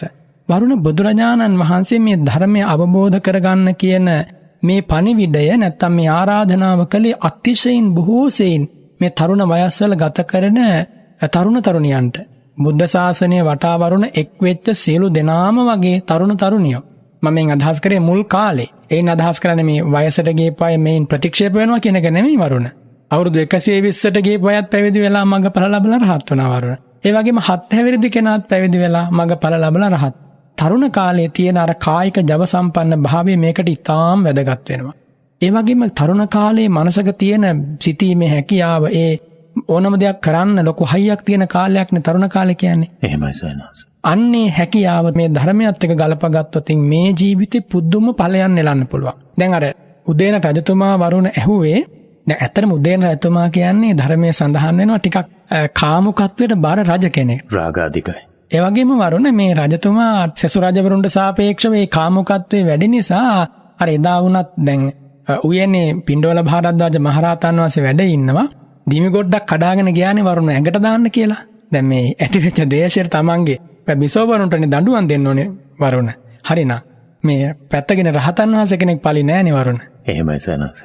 ඉතින් දැන් බලන්න මේ ඒ වගේ රජ කෙනෙක් අවසානයේ තේරුම් ගත්ත වරුණ. ඒ විපාකේ ඒ වෙලාවෙම ඇවිල්ලා අවසානයේ රජතුමා තේරුම් ගත්ත මේ මම කරන්න ගියේ බරපතල වැරද්දක් කියලා වරුණ.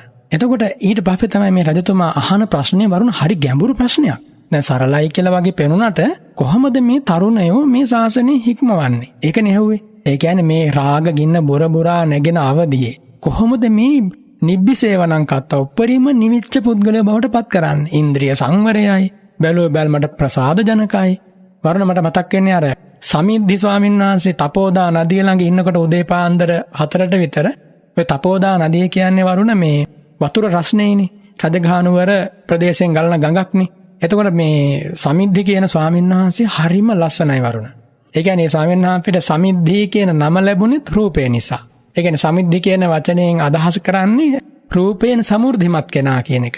එතකොට ඒ තරමින් ලස්සන රන් කඳක් වගේ බබලන රූපයක් තියෙන සිටු කුමාරයෙක් මේ පැවිදි වෙලා. රෑ එළි වෙනකන් වරුණ භාවනා කරලා සක්මන් කරලා අර ගතේ තිබ්බ ටිකක් දාහ කරගතිය නැත්නම් වෙහෙස කරගතිය නිවා ගන්න තපෝදා නදියට බැහැලා මේ ශරීරය සතප්පවාගෙන මේ අඳන සිවුර පිටින් ඉන්නවා වරුණ. එහෙමයි සයනස්. මේ සාමාන්‍යයෙන් උදේ පාන්දර 4ට 5ට වාගේ. ඉතින් වරුණ මේ වෙලාවේ මේ ප්‍රදේශයේ ඉන්න වනාන්තරයක දෙවඟනක් මේ ස්වාමීන් වහන්සේගේ සිදුවීම් දිහා බලාගෙන ඉඳලා මේ දෙවඟනට රාගය ඇති වුණා. වරුණ ඊට පස්සේ තමයි ඇවිල්ලා නිමන්ත්‍රණය කරන්නේ ඔබ තාම යෞවන වයසේ ඉන්නේ තරුණ වයසේ ඉන්නේ. ඔය මහානකම වයසට ගියාම කරගන්න පුළුවන් නරකද කාමයන් භුක්ති විඳොත් කියලා. ඒ වෙලාවේ බුදුරජාණන් වහන්සේගේ ශ්‍රාවක වූ මේ සමිද්ධි ස්වාමීන් වහන්සේ ප්‍රකාශ කරනවා මම බොහොම සතුටින් මේ පැවිදි ජීවිතේ ඉන්නේ. මට කාමයන් කියන්නේ පිළිකුලක්. මම අතිශයින් සතුටින් ඉන්නේ. ඔබට මම සතුටින් ඉන්න ක්‍රමය කියලා දෙන්න ඕන නම් ඔබ බුදුරජාණන් වහන්සේ ළඟට එන්න කිව්වා. මම ඔබ වෙනුවෙන් ප්‍රශ්නයක් අහන්නම් කිව්වා වරුණ. ඊට පස්සේ මේ භාග්‍යවතුන් වහන්සේ ළඟට සමිද්ද ස්වාමීන් වහන්සේ ගිහිල්ලා ප්‍රශ්න විමසනකොට මේ දෙවඟන ඇවිල්ලා අහගෙන හිටියා. අන්තිමට දෙවඟනත් මගපල්ලාභී උත්තමාවියක් වුණා. වරුණ ඒ නිසා බුදු සසුනට ආපු හැම කෙනෙක්ම වාගේ මුල් අවදියේ දැන් බලන්න ආනන්ද නන්ද රාහුල වගේ ස්වාමීන් වහන්සේලා. ඊළඟට වරුණ දැන් කොණ්ඩඤ්ඤාදී පස්වග තාපසවරුත් ඒගොල්ලොත් මේ කුඩා කාලේ පැවිදි වෙච්ච අයනේ භද්‍ර යවුවනේ. ඒ කියන්නේ ශාසනයේ නෙමෙයි තාපස ප්‍රවෘජාවෙන් පැවිදි වුණා. ඒගොල්ලෝ මුළු කාලයක් ගත වුණේ වරුණ භ්‍රමචර්යාවත් එක්ක.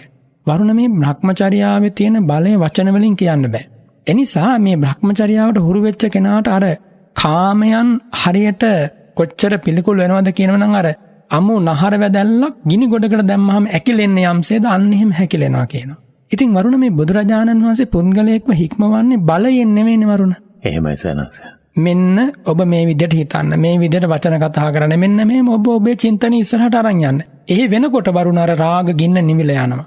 දෝසාග්නිය නිවිල යනවා වරුණ. මුළු හදවතින්ම නිමිච්ච කෙනෙක් බවට පත් වෙනවා. එනිසා වරුණ යෞවන කාලයේ තරුණ කාලයේ හරියට මේ ධර්මයට ගත්තොත් මම හිතන්නේ යොවුන් වියෙන් ලැබිය හැකි ඉහළම වින්දනයක් ලබනවා වරුණ. තරුණයෙකු හැටියට ලබන ඉහළම අවාච්‍ය වින්දනයක්. අතිමානුෂීය වින්දනයක් වරුණ. ඒක වචන වලින් කියන්න බෑ. වැඩි නෙමෙයි වර්ණ මේ ප්‍රතිපදාවෙන් ගිහලා යම් කෙනෙක් ප්‍රථම ධානය පොදවා ගත්ත කියන්නකෝ. එයාට ඒකාන්ත ප්‍රීති සුභයක් වෙනමින් පැය 24ක්වත් අඩුම ගාන ඉන්න පුළුවන් වරුණ ගත හොල්ලන්නේ නැතුව හිත හොල්ලන්නේ නැතුව. සවනන්ස එතකොට ඒ ලෞකික ජීවිතයට බාධාවක් නොකර කටයුතු කරගැනීමේ අවකාශය තිබෙනවාද ඒ තුල? වරුණ ලෞකිකත්වය ගැන අපි නෙමේ කතා කරන්නේ මහා ඉහලින්. වරුණ ලෞකිකත්වයේ තුල කොටු වෙච්ච අපට ඉන්න ඔබට යන්න තරම් හයියක් නැති නිසා මේ තියෙන දේවල් ගැන අපි විවිධ ස්වරූප වලින් විවිධ ආකාරයන්ගෙන් කතා කරනවා වරුණ. එතකොට මේ ලෞකිකත්වය කියන්නේ වරුණ මේ විරාගී මිනිස්සු හිටපු කාලේ මේක ගණන් ගන්නේ නැහැ. වරුණ ඔහම හද්දේ මට මතක් වෙනවා. ඔය ඒ කාලේ හිටිය වරුණ බුදුරජාණන් වහන්සේගේ කාලේ මේ ස්වාමින් වහන්සේ නමක්. හරිම සිල්වත්, හරිම ගුණවත් ඒ උතුමන් වහන්සේ අනාගාමි. දැන් මේ ස්වාමින් වහන්සේගේ ශිෂ්‍ය පිරිසක් හිටියා. මේ ශිෂ්‍ය පිරිස ස්වාමීන් වහන්සේ දැන් ලෙඩ වෙලා මරණාසන්න මොහොතටපත් වුණාම අහනවා ඔබ වහන්සේ මේ බුද්ධ ශාසනය තුල මගඵල එහෙම ලැබුවේ නැද්ද? ඉතින් මේ ශාසනය කල්පනා කරනවා මම දැන් අනාගාමි වෙලා ඉන්නේ. මේ අනාගාමි බව කියන එක ගිහියත්ොත් ලබන දෙයක්. මම රහත් වෙලාම කියනවා නැත්තම් අනාගාමි කියලා කියන්න මදි කමක් වුණා වරුණ. තේරුණාද මං කියපු එක? ඒ කියන්නේ ගිහියත්ොත් මේ ගිහි ගෙදරින් ඉඳන් අනාගාමි ඵලය දක්වාම යනවා වරුණ. එනිසා මමත් එහෙම කිව්වොත් පැවිද්දෙක් හැටියට මේක මට මදිකමක් කියලා ඒ ස්වාමීන් වහන්සේ ඒ මැරෙන්න මොහොතකට හෝ කලින් රහත් වෙලා මම රහත් කියලා ප්‍රකාශ කරනවා කියලා ඉන්නකොට මේ ස්වාමීන් වහන්සේගේ රෝගේ උස්සන්න වෙලා ස්වාමීන් වහන්සේ අපවත් වෙලා සුද්ධාවාස බ්‍රහ්ම ලෝකෙ ඉපදුණා. ඉතින් අර ශිෂ්‍ය ස්වාමීන් වහන්සේලාට වරුණ හොඳටම ඇඬුණා. ඒ ස්වාමීන් වහන්සේලා ඉතින් රහත් වෙලා මගපල ලැබලා තිබුණේ නැහැනේ. ඉතින් හොඳටම ශෝකය ඇති වුණා. ඉතින් බුදුරජාණන් වහන්සේලාට අඬාගෙන ගියා. ගියාම අහනවා මේ භාග්‍යවතුන් වහන්සේ මහණෙනි අය නුඹලා අඬන්නේ කියලා. ඒ වෙලාවේ කියන ස්වාමීන් උපාධ්‍යායන් වහන්සේ බොහෝම කාරුණිකයි. අපට හොඳට ධර්මයේ විනය ඉගැන්නුව අපව හික්මෙව්වා. අනේ ඒ වුණත් මේ උපාධ්‍යායන් වහන්සේ හිස්සතින්ම වගේ පවත් වුණා කියලා කිව්වා. එහෙමයි. ඒ වෙලාවේ බුදුරජාණන් වහන්සේ වදාරනවා මහණෙනි එහෙම කියන්න එපා. ඒ භික්ෂුව අනාගාමි වෙලා හිටියේ. නමුත් අනාගාමි බව කියන එක මදිකමක් කියලා හිතලා රහත් වෙලාම කියනවා කියලා හිතලා ඉන්නකොට තමයි අපවත් වෙලා සුද්ධාවාස බ්‍රහ්ම ලෝකෙ ඉපදුනේ කියලා. එතකොට වරුණ මම කියන්න හැදුවේ ඒ වගේ මේ ගිහි ගෙදරක ඉඳගෙන උනත් මේ උතුම් ධර්මයේ පුරුදු කරන කෙනෙකුට කිසිම බාධාවක් නැහැ වරුණ. ක්‍රමය හදා ගන්නට ඕනේ. එහෙමයි. අනිත් එක වරුණ කාමයන්ට මුසපත් වෙච්ච හිතක් තියෙන මිනිස්සෙකුට මේ විරාගී ධම එක පැත්තකින් රුස්සන්නේ නැහැ. බුදුරජාණන් වහන්සේ වදාරනවානේ රාගයෙන් රත් වෙච්ච මුසපත් වෙච්ච මිනිසුන්ට මේ විරාගී ධම කියනකොට ගැටීමක් ඇති වෙනවා කියලා. එහෙමයි. ඉතින් එනිසා මේ ලෞකිකත්වයයි එහෙම නැත්නම් මේ විරාගී ශ්‍රී සද්ධර්මයයි දෙක පටලවාගෙන එහෙම නැත්නම් වරුණ ලෞකිකත්වයේම මුසපත් වෙවි ඉන්න ගමන් කාමයන්ුත් පරිභෝග කරමින්ම මේක හොයන්න යනවා නම් වරුණ ඒක වැරදි. ගිහි ගෙදරක ඉන්න කෙනෙකුට වරුණ කාමයන් ලබන්න ක්‍රමවේදයක් තියෙනවානේ. බුදුරජාණන් වහන්සේ වදාළ මෙන්න මේ ශික්ෂණ මාර්ගය තුල ඔබ හොඳ ගිහි ජීවිතයක් ගත කරන්න. එහෙම ඒ තරමින් නිදහසක් දීලා තමයි වරුණ මේ ශ්‍රී සද්ධර්මයේ දේශනා කරන්නේ. එනිසා මම නම් හිතන්නේ ලෝකේ කිසිම මිනිසෙකුට සහේතුකව ප්‍රශ්නයක් ඉදිරිපත් කරන්න පුළුවන් කියලා. බුදුරජාණන් වහන්සේ අසුභවාදී දර්ශනයක් ලෝකෙට ඉදිරිපත් කළා. මේ දර්ශනේ පිළිපදිනකොට ගිහි ජීවිත අවුල් වෙනවා, ලෝක යාත්‍රාව නතර වෙනවා. එහෙම චෝදනා කරන්න කාටවත් බෑ වරුණ. එහෙම කරනවා නම් එයා මේ ශ්‍රී සද්ධර්මයේ ගැන අංශු මාත්‍රයක්වත් නොදන්නා කෙනෙක්. එනිසා මම කියන්නේ වරුණ සාර්ථක ලෙස ගිහි ජීවිතයක් ගත කරන්නත්, සාර්ථක ලෙස පැවිදි ජීවිතයක් ගත කරන්නත්, ගිහි ජීවිතයක් ගත කරමින්ම මඟඵල නිවනින් සැනසෙන්න මේ උතුම් ධර්මයේ ගල්පගත්තොත් ඒ තරම් වාසනාවක් තවත් නැහැ. ස්වාමීන් වහන්සේ ඇත්තටම මම හිතන්නේ ඔබ වහන්සේ මේ පහදලා දෙන කාරණාව තුළ සමහරු ස්වාමීන් වහන්සේ පංචශීල ප්‍රතිපදාව දිහා බැලුවත් මේ දෙකම ලෝකයට විවිධාකාරයෙන් පෙන්වමින් සිදු කරන්න උත්සාහ දරනවා. ලෝකයට සිල්වත් බව පෙන්නලා පංචශීලය හොරෙන් කඩන අවස්ථාවන් තිබෙනවා. දැන් මේ කාරණාවේදී පවා ලෞකිකත්වය නැත්තම් ලෞකික ජීවිතය යම් තුල යම් ආකාරයකට අපි හොඳ හික්මීමක් ඇති විනයක් ඇති ධර්මානුකූල ජීවිතයක් ගත කරනවායි කියලා අරකේ ලෞකික ජීවිතය තුල අකුසල පැත්තට හොරෙන් නැඹුරු වෙනවා. ඒ කියන්නේ අපි කාට හොරෙන් මේ දේ කරන්න හැදුවත් Tamanට හොරෙන් කරන්නට සහ තමන්ගේ හිතට හොරෙන් කරන්නට හැකියාවක් නැහැ ස්වාමීන් වහන්සේ. ඒ නිසා එහෙම කරන්නට යම් කෙනෙක් පෙළඹෙනවා නම් එය Tamanටම කරගන්නා වැඩක්. ස්වාමීන් වහන්සේ දැන් එතකොට භාවිත සිතක් නැති අපිට, ප්‍රඥාව තරමක් අඩු අපිට, සමාධිමත් හිතක් බොහෝම අඩු අපිට මේ රාගය, ద్వේෂය මඩින්න අපේ හිත පිළිබඳව යම් ආකාරයකට අවදිමත් භාවයක් තිබිය යුතුයි නේද? අපි අපේ සිත දිහා බලන්නට ඕන කොයි ආකාරයෙන්ද මේ වගේ තත්වයක් මත. ඒ කියන්නේ අපිට රාග සිතක් මත වුණාම, ద్వේෂ සිතක් මත වුණාම මේවා හඳුනා ගන්නා තැනකදී කොහොමද අපි ඒ සඳහා මූණ දී යුත්තේ කියන කාරණය තව ඔබ වහන්සේ පහදලා දෙනවා නම් වඩාත් වැදගත් වේවි. සිත පිළිබඳව අවධිමත් භාවය මේ ධර්මයේ තුල ඊටා ඉහළින් ප්‍රශංසා කරනවා.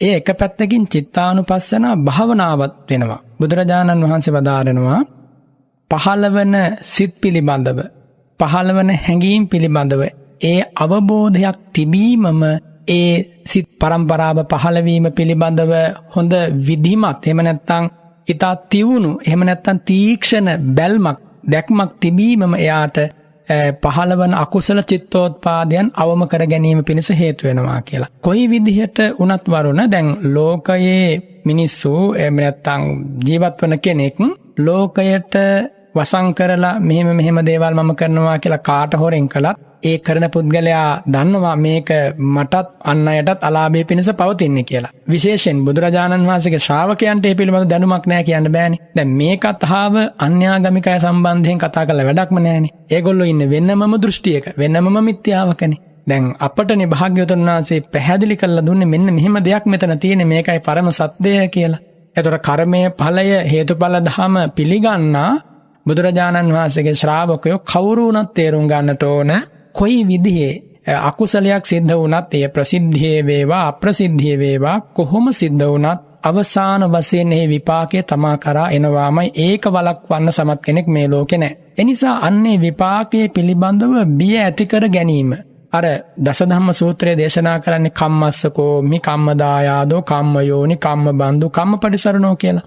ඒ කියන්නේ මේ කර්මය දායාද කරගෙන, කර්මයේ උත්පත්ති ස්ථානය කරගෙන, කර්මය ස්වාමියා කරගෙනයි මම ඉන්නේ කියලා මෙනෙහි කරන්න කියලා වදාරන්නේ. එහෙමයි සනස. එතකොට ඒක වරුණ මේ බුදුරජාණන් වහන්සේ ගිහි පැවිදි දෙපිරිසටම දේශනා කරන ඔය කාරණේ මෙනෙහි කරන්න කියලා. මම යංකම්මං කරිස්සාමි කල්යාණං වා පාපකං වා තස දායාදෝ භවිස්සාමි. මම යහපත් දෙයක් හෝ අයහපත් දෙයක් කරනවා නම් ඒ යහපත් වූ හෝ අයහපත් වූ දේ කරන කර්මයෙහි ඵලය මා කරා එනවා කියන මෙන්න මේ මානසිකාර්ය අභින්හං නිතර පච්චවෙක් හිතබ්බං මෙනෙහි කරන්න, සිහි කරන්න කියනවා. දැන් හිතන්න මෙහෙම සිහි කළොත් වරුණ බුදුරජාණන් වහන්සේ මේ කියපු ආකාරයෙන් සිහි කළොත් එයාගේ සිත, එයාගේ චිත්ත පරම්පරාව අකුසලයට බැස ගන්න තියෙන ඉඩකඩ අවම වෙනවා. දැන් හිතන්නකො නපුරු වචනයක් කියන සිතක් පහළ වුණා. ඒ වෙලාව හිතනවා මේ වචනේ මෙහෙම කිව්වොත් මට මීට පෙරලා විපාකයක් තියෙනවා. ඒ නිසා මේ දුක එන්නේ මා කරා. අන්න එතන හරි වැදගත් ස්වාමීන් වහන්සේ. මම හිතන්නේ අපිට සාමාන්‍යයෙන් භාවිත සිතක් නැති නිසා ඒ පිළිබඳව හරි ගැටලුවක් ඇති වෙනවා සමහර අයට. අපි කොහොමද අසන දෙයක්, දකින දෙයක් දැක්ක විතරයි කියලා. අසන දෙයක් ඇසුවා විතරයි එතනින් නවතින්නේ. එතකොට ස්පර්ශ කරන දෙයක් එතනින් නවතින්නේ කොහොමද? රස විඳින දෙයක් එතනින් නවත්ව ගන්නේ කොහොමද? අපි සාමාන්‍යයෙන් අපි මේක තදට අරගෙන හිතට අරගෙන ඒ තුල ප්‍රබල කාර්යභාරයක් හිතින් කරන්නට උත්සාහ කරනවානේ. මෙන්න මේ නැවතීම නැත්නම් මේ දැක්කොත් දෙයක් දැක්කා පමණයි කියලා අපි අතහරින තත්වයට යොමු කරගන්නේ කොහොමද කියන එක. ඒක භාවනාව තුලින්මද අපිට කරන්නට පුළුවන්කම ලැබෙන්නේ. ඔව්. ඒකෙදී වරුණ මම කියන්නේ නෑ මේක එකපාරට කරන්න පුළුවන් දෙයක් කියලා. සාමාන්‍යයෙන් ගිහි ජීවිතේ ඉන්න කෙනෙකුට අර භාවිත සිතක් ඇති වෙච්ච කෙනෙකුට මේක පහසුවෙන් කරන්න පුළුවන්. උදේන් රැතුමත් එක කිව්වනේ දානේ. ඔව්. ඔය වැඩේ කරන්න පුළුවන් හිත වඩලා තිබ්බ කෙනෙකුට කියලා. ඊට පස්සේ හැබැයි උදේන රැතුමා වගේ කාම භෝගී ගිහියෙක් අවසාන පිළිගත්තා නේද? ඉන්ද්‍රිය සංවරය හරියට ඇති කරගත්තොත් සතිය පිහිටෙව්වොත් රජෙකුට වුණත් අකුසලයේ ජය ගන්න පුළුවන් කියලා. එයා ඒක පිළිගත්තනේ. ඒකට සාදුකාර දුන්නානේ. එනිසා මම මේ කිව්වේ අන්නේ කාරණේ අල්ලලා. එයා කාමභෝගී රජෙක් හැටියට ඒ කාරණේ පිළිගත්තා නම් ඔබ මා වගේ සාමාන්‍ය කෙනෙකුට නොපිළිගන්න හේතුවක් නැහැ කීයටවත්ම. එයා කිව්වේ ඇසෙන් රූපයක් බලලා ඒ රූපය බලලා ඒ රූපයට අනුව රාගේ වැඩෙන විදියට, ද්වේෂේ වැඩෙන විදියට කල්පනා නොකර ඉන්න ඕනම පුද්ගලයෙකුට පුළුවන්. මේක බැරි ගමන් නැහැ. මේකට උවමනාවක් තිබ්බොත් කරන්න පුළුවන්. අනිවාර්යයෙන්ම කරන්න පුළුවන්. ඒකන අපි කරන්නේ ඒකේ අනිත් පැත්තම තමයි කරන්න උත්සාහ කරන්නේ. හැබැයි ප්‍රතිඵලයක් බලන්න. ඒකේ අනිත් පැත්ත තමයි අපි කරන්න. ඔව් දැන් හිතන්නකෝ දැන් ඔන්න වරුණට කවුරු හරි දොස් කියනවා, බැනවදිනවා. ඉතින් දැන් ඕක ගෙදර ඇවිල්ලා හොඳට වරුණ කල්පනා කරනවා. මට මෙහෙම බැන්න, මෙහෙම දොස් කිව්වා. ඇයි මට මෙහෙම කළේ? මම මෙයාට වැරද්දක් කළාද නැහැ. ආදී වශයෙන් ඕක මෙනෙහි කරන ද්වේෂය වැඩි වෙනවා. ඔව් තව කෙනෙකුට කිව්වත් ඒමයි වෙන්නේ. ඒත් එහෙමයි මට මෙයා බැන්න මෙහෙම වුණා කිව්වා ඒත් ද්වේෂය වැඩි වෙනවා. ඒකට තවත් පුද්ගලයෝ කීප දෙනෙක් අතර මේ ද්වේෂය සමාදම් කරනවා. එනිසා අපට පුළුවන් වුණොත් මේක සාමාන්‍ය දෙයක් විතරයි සිද්ධියක් හැටියට සලකලා අයින් කරලා දාන්න. දැන් මෙහෙම හිතන්නකෝ වරුණ පාරේ ඇවිදගෙන යනකොට ඔය මානසික වශයෙන් රෝගී තත්ත්වයට පත්වෙච්ච පුද්ගලයෝ හම්බ වෙනවානේ. විවිධ විදියට මේ නේද සංසාර කර්ම විපාක නිසා. දැන් හිටපු ගමන් ඔයාලට බැනගෙන ගියොත් ගණන් ගන්නවද ඒක? නෑ. ගණන් ගන්න නැහැ. ඉතින් දන්නවනේ මෙයාට මේ මනස හොඳ නැහැ කියලා. ගණන් ගන්නෙ නැහැ. ඒ විතරක් නෙමෙයි හදිසි එකක් ගැහුවා කියන්නකෝ ඇවිල්ලා. ඒත් ගණන් ගන්නෙ නැහනේ. ඉතින් අන්න ඒ වගේ සලකන අර සිද්ධියටත් මුහුණ දෙන්න පුළුවන් වෙන්න ඕනේ. සැබවින්ම අපි හිතන විදිහයි මෙතෙන්ද ඉතාම වැදගත් වෙන්නේ. ඒ නිසා භාවිත සිතක් තියෙන කෙනෙකුට මේක ඉතා පහසුවෙන් කරන්න පුළුවන්. ඒ නැති කෙනෙකුට උනත් පිය අද පටන් ගත්තොත් මේක වරුණ මේ එක පාරට කරන්න කියන එක නෙවෙයි මම කියන්නේ. අද උදේ අවදි වෙච්ච වෙලාවෙ ඉඳන් කෙනෙක් හිතුවොත් මං අද දවසේ මේ කියපු විදිහට මගේ හිත රැක ගන්න බලනවා. බාහිර අරමුණුත් එක්ක පමණික්මවා ගැටෙන්නේ නැතුව රූප, ශබ්ද, ගන්ධ, රස, ස්පර්ශයන් මේ අරමුණුත් එක්ක මම සම්බන්ධ වෙද්දී මම රාගය, ද්වේෂය නොවැඩෙන විදිහට වග බලා ගන්නවා කියලා හිතුවොත් එයාට ඒක කරන්න මුලපිරීමක් එහෙම නැත්නම් ආරම්භයක් ඇති වෙනවා. ඒ ආරම්භය ඇති වුණොත් ඉස්සරහට අනිවාර්යෙන් යන්න පුළුවන්. ඒ නිසා බුදුරජාණන් වහන්සේ එකපාරට අරහත්වේ හික්මවන්නේ නෑනේ වරුණ. එහෙමයි සන්නස්. ඉස්සෙල්ලාම සක්කාය දිට්ඨිය නැති කරගන්න, සීලබ්බත පරාමාසයන් නැති කරගන්න, ශ්‍රද්ධාවේ පිහිටන්න අවශ්‍ය කරන මඟ පෙන්වීම ධර්මයේ තුලින් කියලා දෙනවා. හැබැයි වරුණ ධර්මයේ නොදැන මේක කරන්න පුළුවන් කියලා මම කියන්නේ නෑ. එනිසා දැන් මේ අහගෙන ඉන්න පින්වත් පිරිස මේ කියපු කරුණු නැවත ශ්‍රවණය කරන්න ඕනි. ශ්‍රවණය කරලා යම් පිරිසිදු දහම් දැනුමක්. එයින් මම අදහස් කරන්නේ මුළු ත්‍රිපිටක ධර්මයේම අර්ථකථා සහිතවම ඉගෙන ගන්න කියන එක නෙමෙයි. එහෙම කෙනෙකුට කරන්න පුළුවන් නම් ඒකට මම සාදුකාර දෙනවා.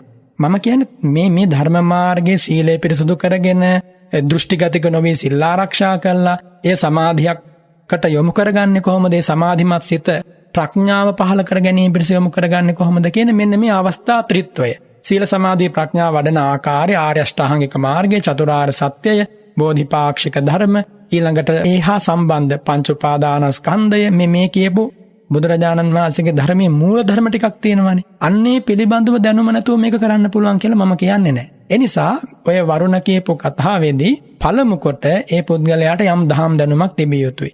දහම් දැනුමක් ලැබෙන නම් කල්යාණ මිත්‍ර ඇසුර ඕනනේ. නැත්නම් දහම් දැනුමක් ලැබෙන්නේ නැහනේ. ඒ නිසා කල්යාණ මිත්‍රයා ඇසුරු කිරීම. දැන් මේ ධර්ම කතාව සිත්නෙත් අසපෝනත් කල්යාණ මිත්‍රයෙක් වෙනවනේ බොහෝ දෙනෙකුට.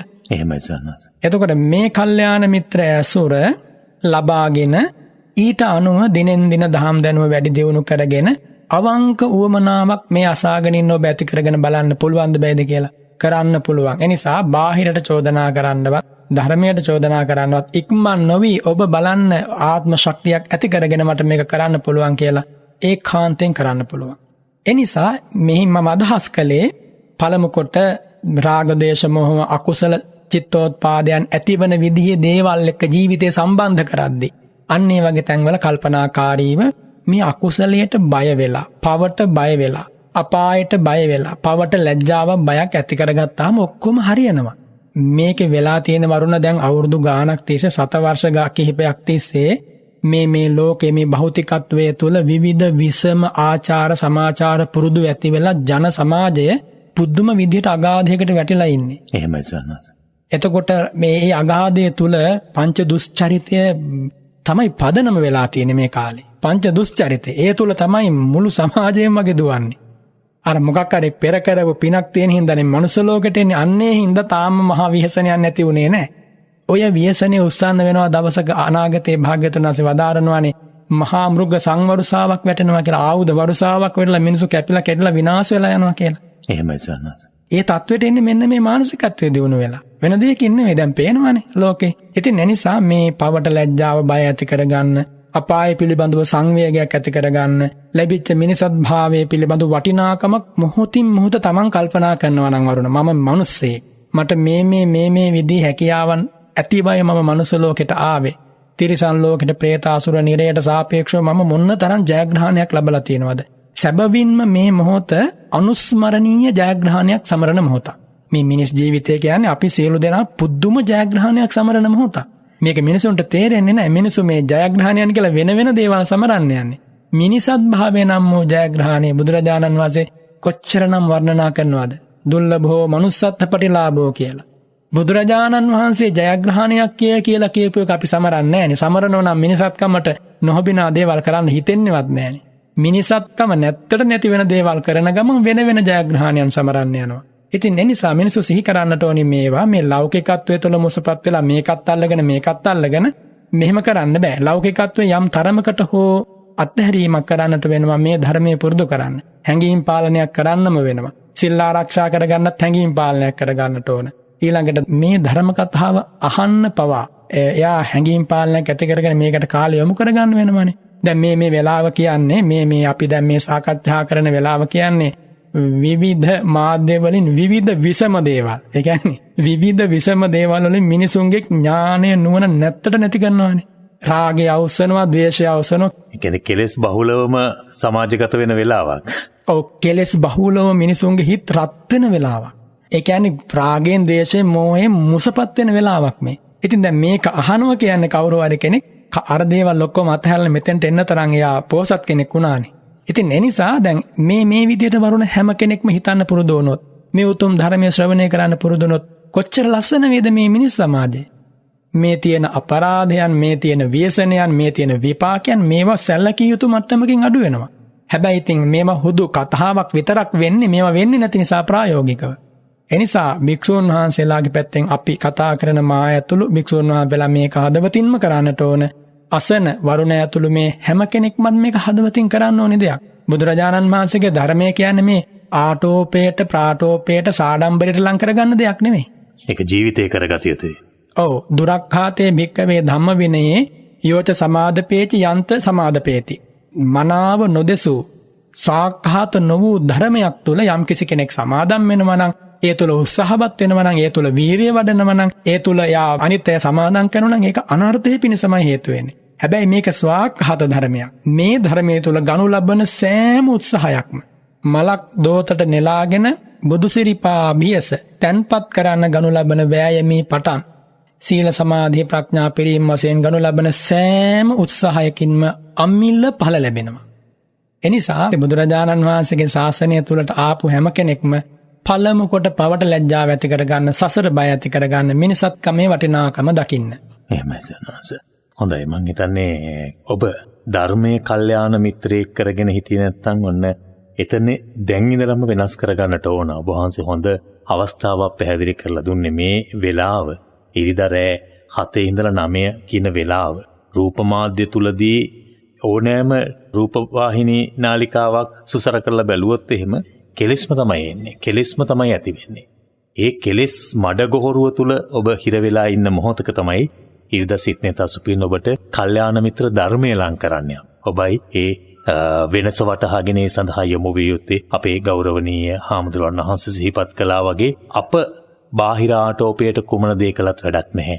අප පරමාර්ථ ධර්මය අපේ ජීවිතයට ලං කරගන්නා තාක් මේ ශ්‍රී සද්ධර්මය අපේ ජීවිතයට ප්‍රායෝගිකව ලං කරගන්නා තාක් අපිට සැනසීම තියෙනවා. එසේ නොඇතුව අපි ලෝකයට මොන ප්‍රකාශ කළත් ඇති ප්‍රතිඵලයක් නැහැ. එනිසා මේ සසර බිය දකින්නට මේ කියා දෙන දහම් කාණ්ඩය ඔබේ ජීවිතයේ සැනසුම උදෙසා පමණක් නොවේ, සසර බියෙන් ගැලවීමට තිබෙන මාර්ගය බවත් වටහා ගත යුතුයි. සවනහස දැන් මේ අකුසලයන් නැත්නම් කෙලෙස් මූලයන්, ලෝභ, ද්වේෂ, මෝහ මේ කෙලෙස් මූලයන් තුල බහුලවම කෙනෙකුට පීඩා දෙන කොටාශය මෙය කියලා අපිට එහෙම වර්ග කරන්නට පුළුවන්ද? රාගයට වඩා ද්වේෂය හොඳ නැහැ, ද්වේෂයට වඩා මෝහය හොඳ නැහැ, එහෙම කියලා අපිට වෙන් කරන්නට පුළුවන්කම තිබෙනවාද? සමහරු කියනවා යම් යම් දේවල් කළාට මම මේ පව කරන්නේ නැහෙනේ කියලා කියනවා.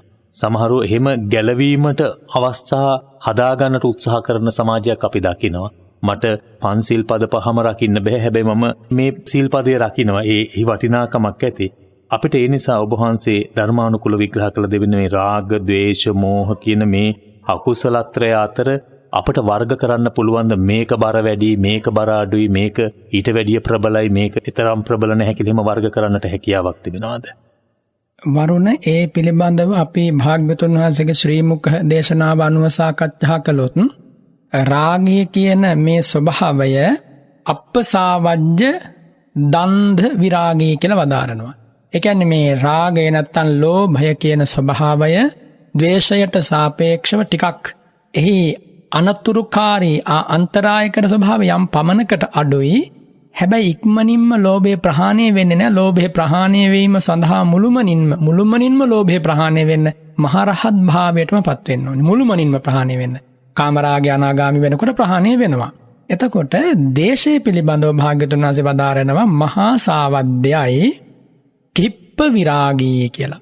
ඒ කියන්නේ ද්වේෂය අකුසලයක් හැටියට ගත්තොත් ටිකක් බරපතල. ටිකක් කියන්නේ මර සාපේක්ෂව එක ගන්නට ඕනේ ලෝභයට සාපේක්ෂව. එතකොට ඒ ද්වේෂය වහා ප්‍රහාණය වෙනම ලෝභයට සාපේක්ෂව ඉතා ඉක්මනින් ද්වේෂය අයින් කරගන්න පුළුවන්. මෙහෙමයි. හේතුව තමයි ඒකට ද්වේෂය පහළ වෙනකොට යම් සිතක දෝමනස්ස දුක් වේදනාවත් එක්ක තමයි ද්වේෂය පහළ වෙන්නේ. ලෝභය පහළ වෙනකොට සෝමනස්ස වේදනාව හෝ උපේක්ෂා වේදනාවත් එක්ක. මේ සෝමනස්ස වේදනාව කියන එක සත්වයන්ට මිහිරක්නේ. සෝමනස්ස වේදනාව. ඒ වෙනුවෙන් හැම උත්සාහයක්ම ගන්න. එතකොට සෝමනස්ස වේදනාවත් එක්ක ලෝභය පවතිද්දී කැමති වෙන්නේ නැහැ. එයින් ඉක්මලා එයින් නිදහස් වෙලා ජීවත් වෙන්න. ඒ වෙනුවෙන් මෙයා වෙහෙසෙනවා. උපේක්ෂා වේදනාවත් නපුරු නෑනේ. හැබැයි දෝමනස්ය කියන්නේ මහා ගින්නක්නේ, පිච්චෙනවා ඉන්න බෑ ද්වේෂය ඇති වුණාම. එය ඉක්මනින් නැති කරගන්න කැමති. හැබැයි මතක තියාගන්න ඕන අපි මෙතෙන්දී භාග්‍යවතුන් වහන්සේ වදාරන්නේ පංච ආනන්තර්ය කර්ම කියලා වරුණ. මෙහෙමයි. මව මැරීම, පියා මැරීම, රහතන් වහන්සේලා ඝාතනය, ශ්‍රී ශරීරයේ ලේසෙලවීම, සංඝ වේදේ මේ ඔක්කොම සිද්ධ වෙන්නේ ද්වේෂ මූල සිත් පූර්වාංගම වෙලා. කරන වෙලාවෙත් බොහෝ සෙයින් ද්වේෂ මූල සිත්මයි පහළ වෙන්නේ. එතකොට ද්වේෂයෙන් තමයි පංච ආනන්තර්යම වගේ සිද්ධ වෙන්නේ. එහෙම බැලුවාම ද්වේෂය ලෝභයට වඩා ටිකක් බරපතලයි කියලා කියන්න පුළුවන්. හැබැයි මෙහෙම කිව්වට මේ එකම අකුසලයක්වත් බුදුරජාණන් වහන්සේ වර්ණනා කරන්නේ නැහැ. දැන් මෝහය කියන ධර්ම ස්වභාවය ගත්තොත් මහා සාවද්‍යයි දන්ද විරාගය කියන. මෝහය දැන් මේ රාගයයි ද්වේෂයයි දෙකම එක මෝහය පහළ වෙනවානේ. දැන් ඔය අකුසල චිත්තය ගැන වදාරද්දී ලෝභය මුල් වෙලා චිත්තෝත්පාද 8ක් පහළ වෙන හැටි, ද්වේෂය මුල් වෙලා 2ක් පහළ වෙන හැටි, ලෝභයෙන් ද්වේෂයෙන් තොරව මෝහ මූල සිත් 2ක් පහළ වෙන හැටි භාග්‍යවතුන් වහන්සේ වදාරනවානේ. මෙහෙමයි. එතකොට මේ මෝහය කියන ධර්ම ස්වභාවය ලෝභයයි ද්වේෂය දෙකක් එක්කම යෙදෙනවා. ඒක අනිවාර්යයෙන්ම අවියෝජනීයව යෙදෙනවා. එනිසා මේ එකම අකුසලයක්වත් වර්ණනා කරන්නේ නැහැ. හැබැයි මේ එකම අකුසලයක්වත් සාධාරණය කරන්නේ නැහැ. හැබැයි ද්වේෂය කියන මේ ධර්ම ස්වභාවය අර වහා පැතිරිලා යන ගින්නක් වාගේ. ද්වේෂය කියන ස්වභාවය තුල පුද්ගලයෙක් අතිශයින් ප්‍රචණ්ඩ වෙනවා. සියලුම ප්‍රාණඝාතයන් සිද්ධ වෙන්නේ වරුණ ද්වේෂ මූල සිත් වලින්නේ. ද්වේෂය මුල් වෙලා. සියලු සත්ව හිංසනයන් සිද්ධ වෙන්නේ ද්වේෂ මූල සිත් වලින්. සියලු පරුෂ වචන කතා කිරීම සිද්ධ වෙන්නේ ද්වේෂ මූල සිත් වලින්. එහෙනම් බලන්න දැන් මේවා නේද සමාජයේ මේ මුළු සමාජයකට මේ විස බීජ වෙලා තියෙන්නේ. ප්‍රාණඝාතය දැන් බොහෝසෙන් සොරකමට ද්වේෂය මුල් වෙන්න පුළුවන්. ලෝභයනොත් මේ සොරකම සිද්ධ වෙනවා. ඉතින් ඒ නිසා මේ ද්වේෂය කියන ධර්මයේ ඒ වගේ ස්වභාවයක්. ලෝභය කියන ධර්මයේ අර කිව්වා වගේ ඉක්මනින් ප්‍රහාණය වෙන්නේ නැහැ. හැබැයි එහි තියෙන බලවත් භාවය සාපේක්ෂව අඩුයි දේශයට වඩා. කොහොම නමුත් ඔබ තේරුම් ගන්නට ඕනේ මේ අසාගෙන ඉන්න පින්වත් පිරිස මේ එකම අකුසලයක්වත් සිතේ ඇති වෙනවා නම් අනේ මේක හොඳයි අරකට වඩා කියලා එහෙම කරන්න යන්න එහෙම හිතන්න එපා. ඒ මොහොතේ අකුසලයේ ජය ගන්න උත්සාහවත් වෙන්න. බුදුරජාණන් වහන්සේ වදාරනවානේ දැන් අසුචි කියන දේවල් ඉතා කුඩා දෙයක් තිබුණත් බොහොම මේ වී ඇටයක දෙයක් තිබුණත් මේ කාමරයක මුළු කාමරයම ගඳයි. එනිසා මේ කෙලෙසය නැත්තම් මේකේ අකුසල ධර්මතා අංශු මාත්‍ර වශයෙන් නැත්නම් අනුසේ වශයෙන් තිබුණත් ඒක දුක් විපාක වෙනසම හේතු වෙන. ඉතින් ලෝභය වැඩි වුණත් പ്രേත ලෝකේ යනවා. ද්වේෂය වැඩිනොත් මලයක් එක්කන සමහරට නිරය යනවා. එනිසා මේකකින්වත් හොඳක් වෙන්නේ නැහනේ. මෙහෙමයි. එනිසා මේ සමහර කෙනෙක් මම මීට වඩා මෙහෙම හොඳයි මීට වඩා මම ද්වේෂය ඇති කරගන්නේ නැහනේ. ඉතින් මම තරහ වෙන්නේ නැහනේ ආදී වශයෙන් එහෙම කියලා මේකෙන් බේරෙන්න බෑ. එයාට කවදා හරි දවසක ඔය උදානේ කරන්න පුළුවන්. මම සෝතාපන්නයිනේ මම සතර අපායේ වැටෙන්නේ නැහනේ කියලා කියන්න පුළුවන්. අන්න එදාට දෙවි මිනිසුන් සහිත ලෝකේ සාදුකාර දෙනවා. එතනින් මෙහා ඉඳගෙන උදන් අනන්න එපා. මොකද මේ ගමන අවසන් වෙලා නැහැ. එතනින් මෙහා ඉඳගෙන මේ ධර්මයත් එක්ක එහෙම විහිළු තහළු කරන්නත් එපා. බුදුරජාණන් වහන්සේත් එක්ක ඊට පස්සේ ධර්මයට මේ අභියෝග කරන්නේ වචන මාත්‍රයකින් හරි. එකම දෙයක් මම මේ වෙලාවේ අවධාරණයෙන් කියන මේ අහගෙන ඉන්න හැමෝටම මේ ධර්මයේ ඇහෙද්දි එක්ක සාදුකාර දීලා පිළිගන්න. එහෙම නැත්නම් කටක් අරින්න එපා විරුද්ධව. මොකද ඔබට නැති වෙන්නේ ඔබේ සැනසීම. මේ මෙතනින් යා හොරතල් වෙන්න දෙයක් නැහැ. මේ දහම ඇහෙද්දි සාදුකාර දීලා පිළිගන්න. එයින් මම අදහස් කරන්නේ වරුණ මේ කියන දේවල් ඔක්කොම පිළිගන්න කියලා නෙමෙයි. මේ මනස්ගත අපට වැඩක් වෙන්නේ නැහැ. මෙහෙමයි. බුදුරජාණන් වහන්සේගේ පිවිතුරු ශ්‍රී සද්ධර්මය සූත්‍ර විනය අභිධර්මයේ අර්ථගත ටීකා සහිත අපිට තියෙනනේ තේරවාදය. මෙන්න මේකෙන් කොතනින් ඇහුණත් සාදුකාර දීලා පිළිගන්න. මෙහෙමයි. ඊළඟට ඔබට යම් සැකයක් එනවා නම් මේක මෙහෙම විය හැකියිද? ඔය දේවල් සෝතාපන්න වුණාට පස්සේ විසඳ ගන්න. එතකන් ඔය ගැන මේ ප්‍රශ්න කරන්න යන්න එපා. මොකද අනවශ්‍ය විතර්ක වැඩක් නැහැ. අනවශ්‍ය ਵਿਚාරයන් වැඩක් නැහැ. සමතයට විදර්ශනාවට සීල සමාධි ප්‍රඥා පුරද්දී ඒ සඳහා උපකාර වන දේවල් ඒ සඳහා ඒ තුල ඇතිවන ගැටලු අපි විසඳ ගන්න ඕන. සාකච්ඡා කළා. ඒ සාකච්ඡාව මේ අශ්‍රද්ධාවෙන් කරන සාකච්ඡාවක් වෙන්න බෑ. ඒ සාකච්ඡාව මේ ධර්මයට කරන අභියෝගයක් වෙන්නත් බෑ. ඒ සාකච්ඡාව තමන්ගේ පාපී හැඟීම් පාපී චේෂ්ඨාවන් මතු කරලා මේ තව කෙනෙක්ව අමාරුවේ දාන දේවල් වෙන්නත් බෑ. වරුණ ඇත්තටම තේරෙනව නේද කෙනෙක් ශ්‍රද්ධාවෙන් ප්‍රශ්නයක් අහනවා මේක අහන්නේ ශ්‍රද්ධාවෙන් කියලා. මෙහෙමයි. ඒ වගේම ප්‍රශ්නයක් අහනකොටම තේරෙනවා. කාරණයක් විමසනකොටම තේරෙනවා. මෙයා මේ අහන්නේ සැබවින්ම අවබෝධයේ පිණිසම. ඒ නිසා මෙයාට මේක කියලා දෙන්න ඕනි. මෙහෙමයි. ඒ නිසා තර්ක විතර්ක වැදගත් වෙන්නේ නැහැ. අපිට මෙතෙන්දි වැදගත් වන එකම දේ තමයි හිත සංසිඳෙන විදිය. හිත නිවෙන විදියට මුළු ජීවිතේම සුවපත් වන විදියට මේ ධර්මයේ ගල්ප ගැනීම. ඕකට නෙමේ ශ්‍රී සද්ධර්මයේ තියෙන්නේ වරුණ. මෙහෙමයි. කරුණා ශාසනය කියලා මේකට කියන්නේ මේ නිකන් ශාසනයක් නෙමෙයි කරුණා ශාසනය. කරුණාවේ උල්පත බුදුරජාණන් වහන්සේ මුදිතාවේ මහා මෛත්‍රියේ උල්පත. එහෙම ශාස්ත්‍රඥ වහන්සේ කෙනෙකුගේ පාසෙවනට ඇවිල්ලා අපි මේ අර වාචා සත්‍යෙහි විතුදන්ති කියන්නේ මේ නපුරු වචනවලින් නොවුනොන්ට පහර දෙමින් මේ ධර්ම කරුණම මුල් කරගෙන වාද විවාද මතවාද මේ සමාජය තුළ විප්ලවවාදී හැඟීම් නිර්මාණය කරලා අමුතු අදහස් වලින් මේ මිනිසුන්ව සමාදම් කරවලා මේවා බරපතල වැරදි වරුණ. මම කරත් වැරදි ඔබ කරත් වැරදි. මෙහෙමයි. මේ අපිට බුද්ධ ශාසනයේ භාග්‍යවතුන් අපේ දායාද කළේ අපේ භව ගිමන නිමා කරගන්නනේ. සසර දුක අවසන් කරගන්න. සසර දුක අවසන් වෙනකොට යමෙකුට තේරෙනවා මම රාගයෙන්, ද්වේෂයෙන්, මෝහයෙන්, මානෙන්, පරිගැනීමෙන්, අහංකාරකමින්, කුහකකමින් එකට එක කිරීමෙන් එකට දෙකක් තුනක් හතරක් කරන මානසිකත්වයෙන් මම දැන් ටික ටික නිදහස් වෙනවා. වරුණ මේ දහමට ආපු කෙනෙකුට මේ ලොකුවට කතා කරන්න දේවල් නෑ වරුණ. විතක්ක ਵਿਚාරයන් ටික ටික සංසිඳෙන්න ඕනි. මහා කතාවක් නෑ. දැන් බුදුරජාණන් වහන්සේ ඒකට දේශනා කළේ දෙන්නෙක් එකතු වුණොත් තුන් හතර දෙනෙක් එකතු වුණොත් ධම්මීවා කතා කිව්වා නැත්නම් අරියෝවා තුන්හි භාවෝ. කොහොමද කතාවකේ දෙන්න? එහෙම නැත්නම් තෘෂ්ණි භූත භාවය. එයින් අදහස් කළේ මේ නිකං කතා නොකර ඉන්නවා කියන එක නෙමෙයි කර්මස්ථානය පුරුදු කරමින් නිහඬ වෙන්න කියලා. වරුණ ඒ නිසා මේ කටට නම් බොහෝ දේවල් කියන්න සිතුවිලි පහළ වෙනවානේ මිනිසුන්ගේ. මෙහෙමයි. නේද? ඔය පහළ වෙන හැම දෙයක්ම කියලා බලන්නකෝ වෙන අනතුරු කොහොමද කියලා. හොඳයි. සායනහස මට තව ඔබ වහන්සේ මෝහය පිළිබඳව පහදා දුන්නොත් වඩාත් වැදගත් වෙයි. මෝහයේ හිතේ ඇතිවන ආකාරය ස්වාමීන් වහන්සේ ඉබේ ඇතිවන දෙයක්ද නැත්නම් ඇති කරගන්නා දෙයක්ද? යමක් හොඳයි නරකයි කියලා දකින්න අපිට නුවණ නැත්නම් අපිට ඇත්තටම කුමක්ද ස්වාමීන් වහන්සේ වෙන්නේ? කියන්නේ එහෙම අවබෝධයක් ලබන්න අපේ නුවණ තිබිය යුතුයි. නුවණ නැතිනම් ඒ පිළිබඳ අවබෝධයක් ලබා ගැනීමේ හැකියාව අප සතු නැතිනම් ඇත්තටම කුමක්ද අපට සිදු වෙන්නේ? එහෙම අපිට නුවණක් නැත්නම් මේ කියන කරුණු කාරණා තේරුම් ගන්න ඒක ලොකු වසරණ භාවයක්. ඒකනේ අහන්නේ එක භික්ෂුන් වහන්සේලා පිරිසක් ස්වාමීනි ඔය කියන ලෝකාන්තරික නිරයේ තියෙන අන්ධකාරයට වඩා තවත් අඳුරක් ලෝකේ තියෙනවද කියලා. ඒ වෙලාවේ වදාරනවනේ තියෙනවා මහණෙනි ඒ ඔක්කොටම වඩා බලවත් අඳුරක් මේ චතුරාර්ය සත්‍ය ධර්මය නොදැනීම කියලා. එනිසා දහම නොදන්නව නම් මේ මොනාවත් කතා කරලා වැඩක් වෙන්නේ නැහැ. එනිසා මෝහය කියන ස්වභාවය සංසාරේ යම් තැනකද මේ සසර ගමනට වැටුනේ එදා ඉඳන් අද වෙනකන් සත්වයෙකුගේ රහත් වෙනකම්ම මෝහය ඇති වෙනවා. අරහත් මාර්ගයෙන් තමයි මෝහය කියන අකුසලේ නැති වෙන්නේ. එතකොට මෙය ඉබේ පහළ වෙනවා කියලා අපි එහෙම කතා කරන්න යන්නේ නැහැ. අකුසල් සිතක් පහළ වෙනකොට අනිවාර්යයෙන්ම මෝහය පහළ වෙනවාමයි. මෝහයෙන් තොරව කෙරෙන කිසිම අකුසලයක් නැහැ. එහෙමයි සනස. කෙරෙන සෑම අකුසලයක්ම මෝහයත් එක්කමයි සිද්ධ වන්නේ. මෝහයේ බලවත් භාවයේ වැඩි වෙන්න ඒ අකුසලයේ බලවත් භාවයේ වැඩි වෙනවා. දැන් චතුරාර්ය සත්‍ය ගැන දන්නා ශ්‍රාවකයෙක්ගේ අතින් අර හැඟීම් උත්සන්න වීම නිසා යම් අකුසලයක් සිද්ධ වුණොත් ඒ චතුරාර්ය සත්‍ය නොදන්නා කෙනෙකුට වඩා ඒ අකුසලයේ විපාකේ අඩු වෙනවා. එනිසා මෝහය කියන ධර්ම ස්වභාවය මුළුමනින්ම ප්‍රහාණය වෙන්න අනාගාමී මාර්ගයෙන්මයි. එතනින් මෙහා මෝහය අවම කරගෙන වැඩ කරන්න පුළුවන් මේ උත්තම ධර්මය සීලයේ වශයෙන් සමාධිය වශයෙන් ජීවිතයට ගල්ප ගන්නකොට. අපි මේ කරන සෑම දෙයකින්ම ධර්ම දේශනාවෙන් ශ්‍රාකච්ඡාවෙන් ශ්‍රවණයෙන් මානසිකාරයෙන් සජ්ජායනෙන් මේ සෑම දෙයකින්ම මෝහය ටික ටික අඩු වෙනවා. මෙහෙම හිතන්නකෝ දැන් මල බැඳිච්ච පිත්තල භාජනයක් තියෙනවා. මේ පිත්තල භාජනය පිරිසිදු කරන දේවල් අරගෙන ටික අතුල්ලා පිරිසිදු කරනකොට ඕන ටිකක් දිස්නේ දෙන්න ගන්නවා. හොඳට පිරිසිදු කළාට පස්සේ හොඳටම බබලන්න ගන්නවා. මේ සිතත් අන්නේ වගේ. රාගය අයින් වෙලා, ද්වේෂය අයින් වෙලා, මෝහය අයින් වෙලා එනකොට මේක ප්‍රභාස්වරව බබලනවා.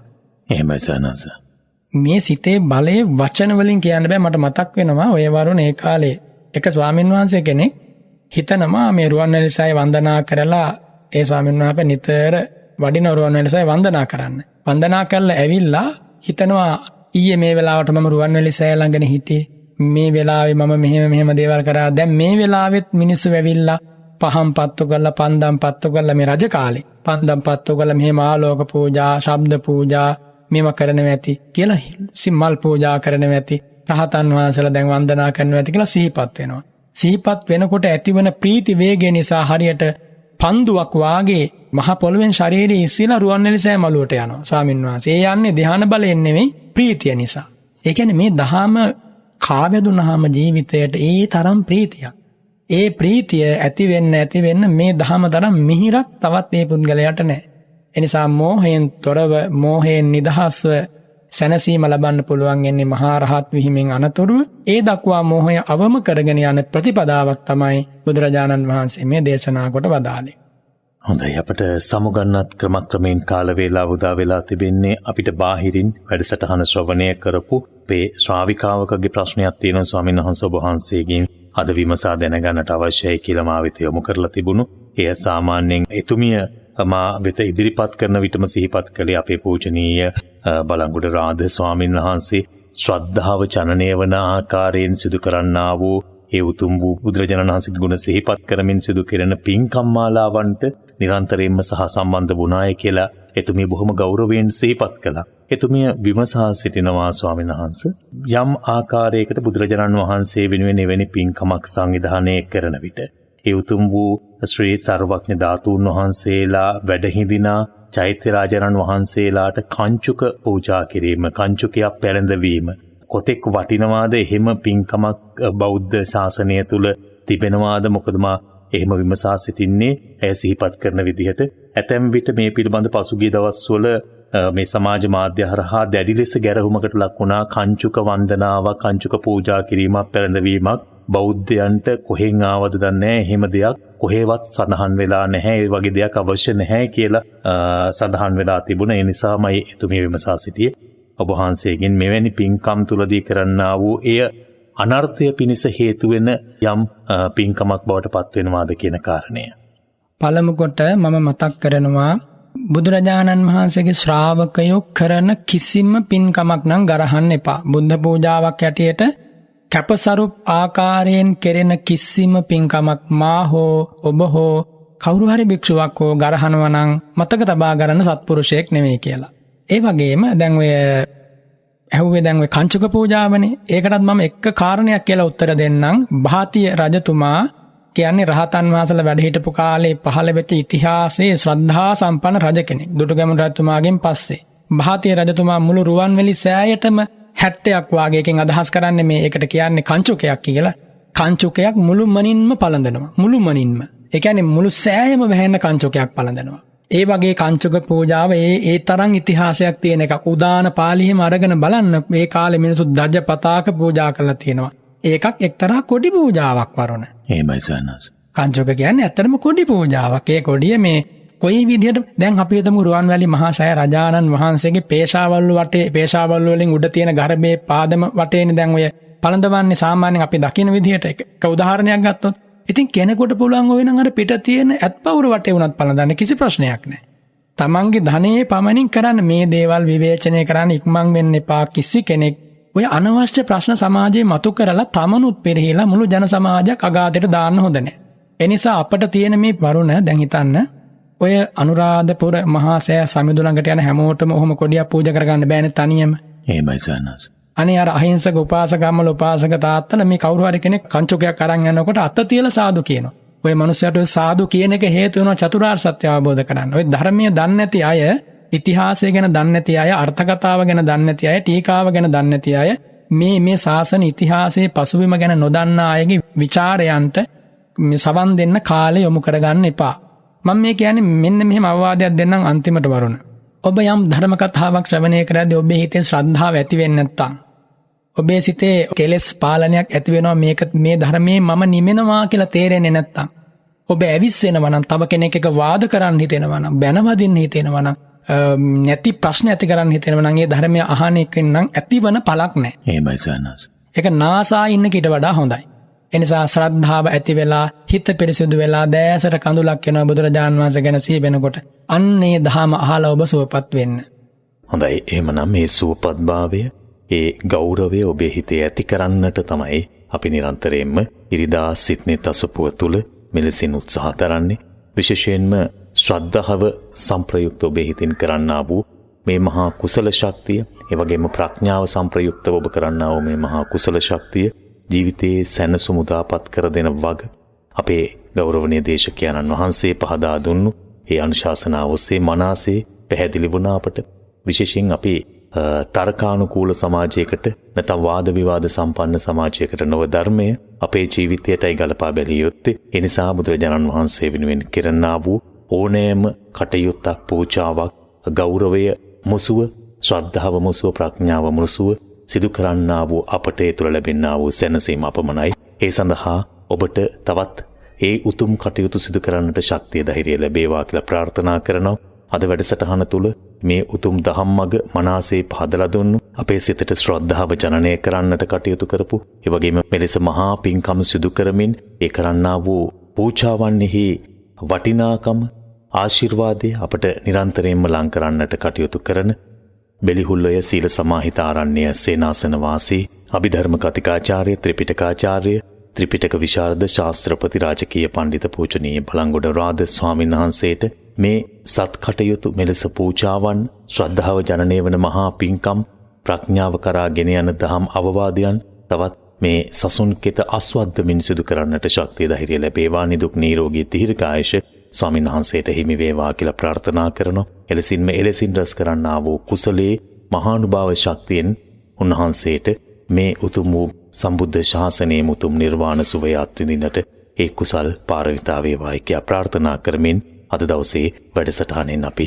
සමුගන්නටයි සූදානම් වෙන්නේ. සාදු සාදු සාදු. මමත් ආශිර්වාද කරනවා පින්වත් වරුණ net FM කාර්ය මණ්ඩලයේ අසා සිටි සදැහැති ඔබ සියලු දෙනාට මේ උතුම් බුදු සසුන සැනසීම පිණිසම උපකාර වේවා කියලා ප්‍රාර්ථනා කරනවා. සාදු සාදු සාදු. ඒ උතුම් ගෞරවනීය ආශිර්වාදාත්මක ප්‍රාර්ථනාවත් හිත දරාගෙන නැවතත් ලබන ඉරිදා සිත්නේ තසපු වැඩසටහන තුල හිත පහදවා ගන්නට ධර්මය කල්යාණ මිත්‍රයෙක්සේ සලකා අපත් සමග රැඳෙන්නට ඔබට ආරාධනා කරමින් අද සිත්නේ තසපුවෙන් සමුගන්නේ තව සුළු වේලාවකින් ධර්ම දක්ෂිනා ධර්මදේශනා මාලාවේ පූජනීය මාතර මහින්ද ස්වාමීන් වහන්සේගේ ධර්මානුශාසනාව ශ්‍රවණය කරන්නත් ඔබට මෙලෙසම නෙත් සමග රැඳෙන්නට ආරාධනා කරනවා. හැම දිනාටම තෙරුවන් සරණ ප්‍රාර්ථනා කරනවා.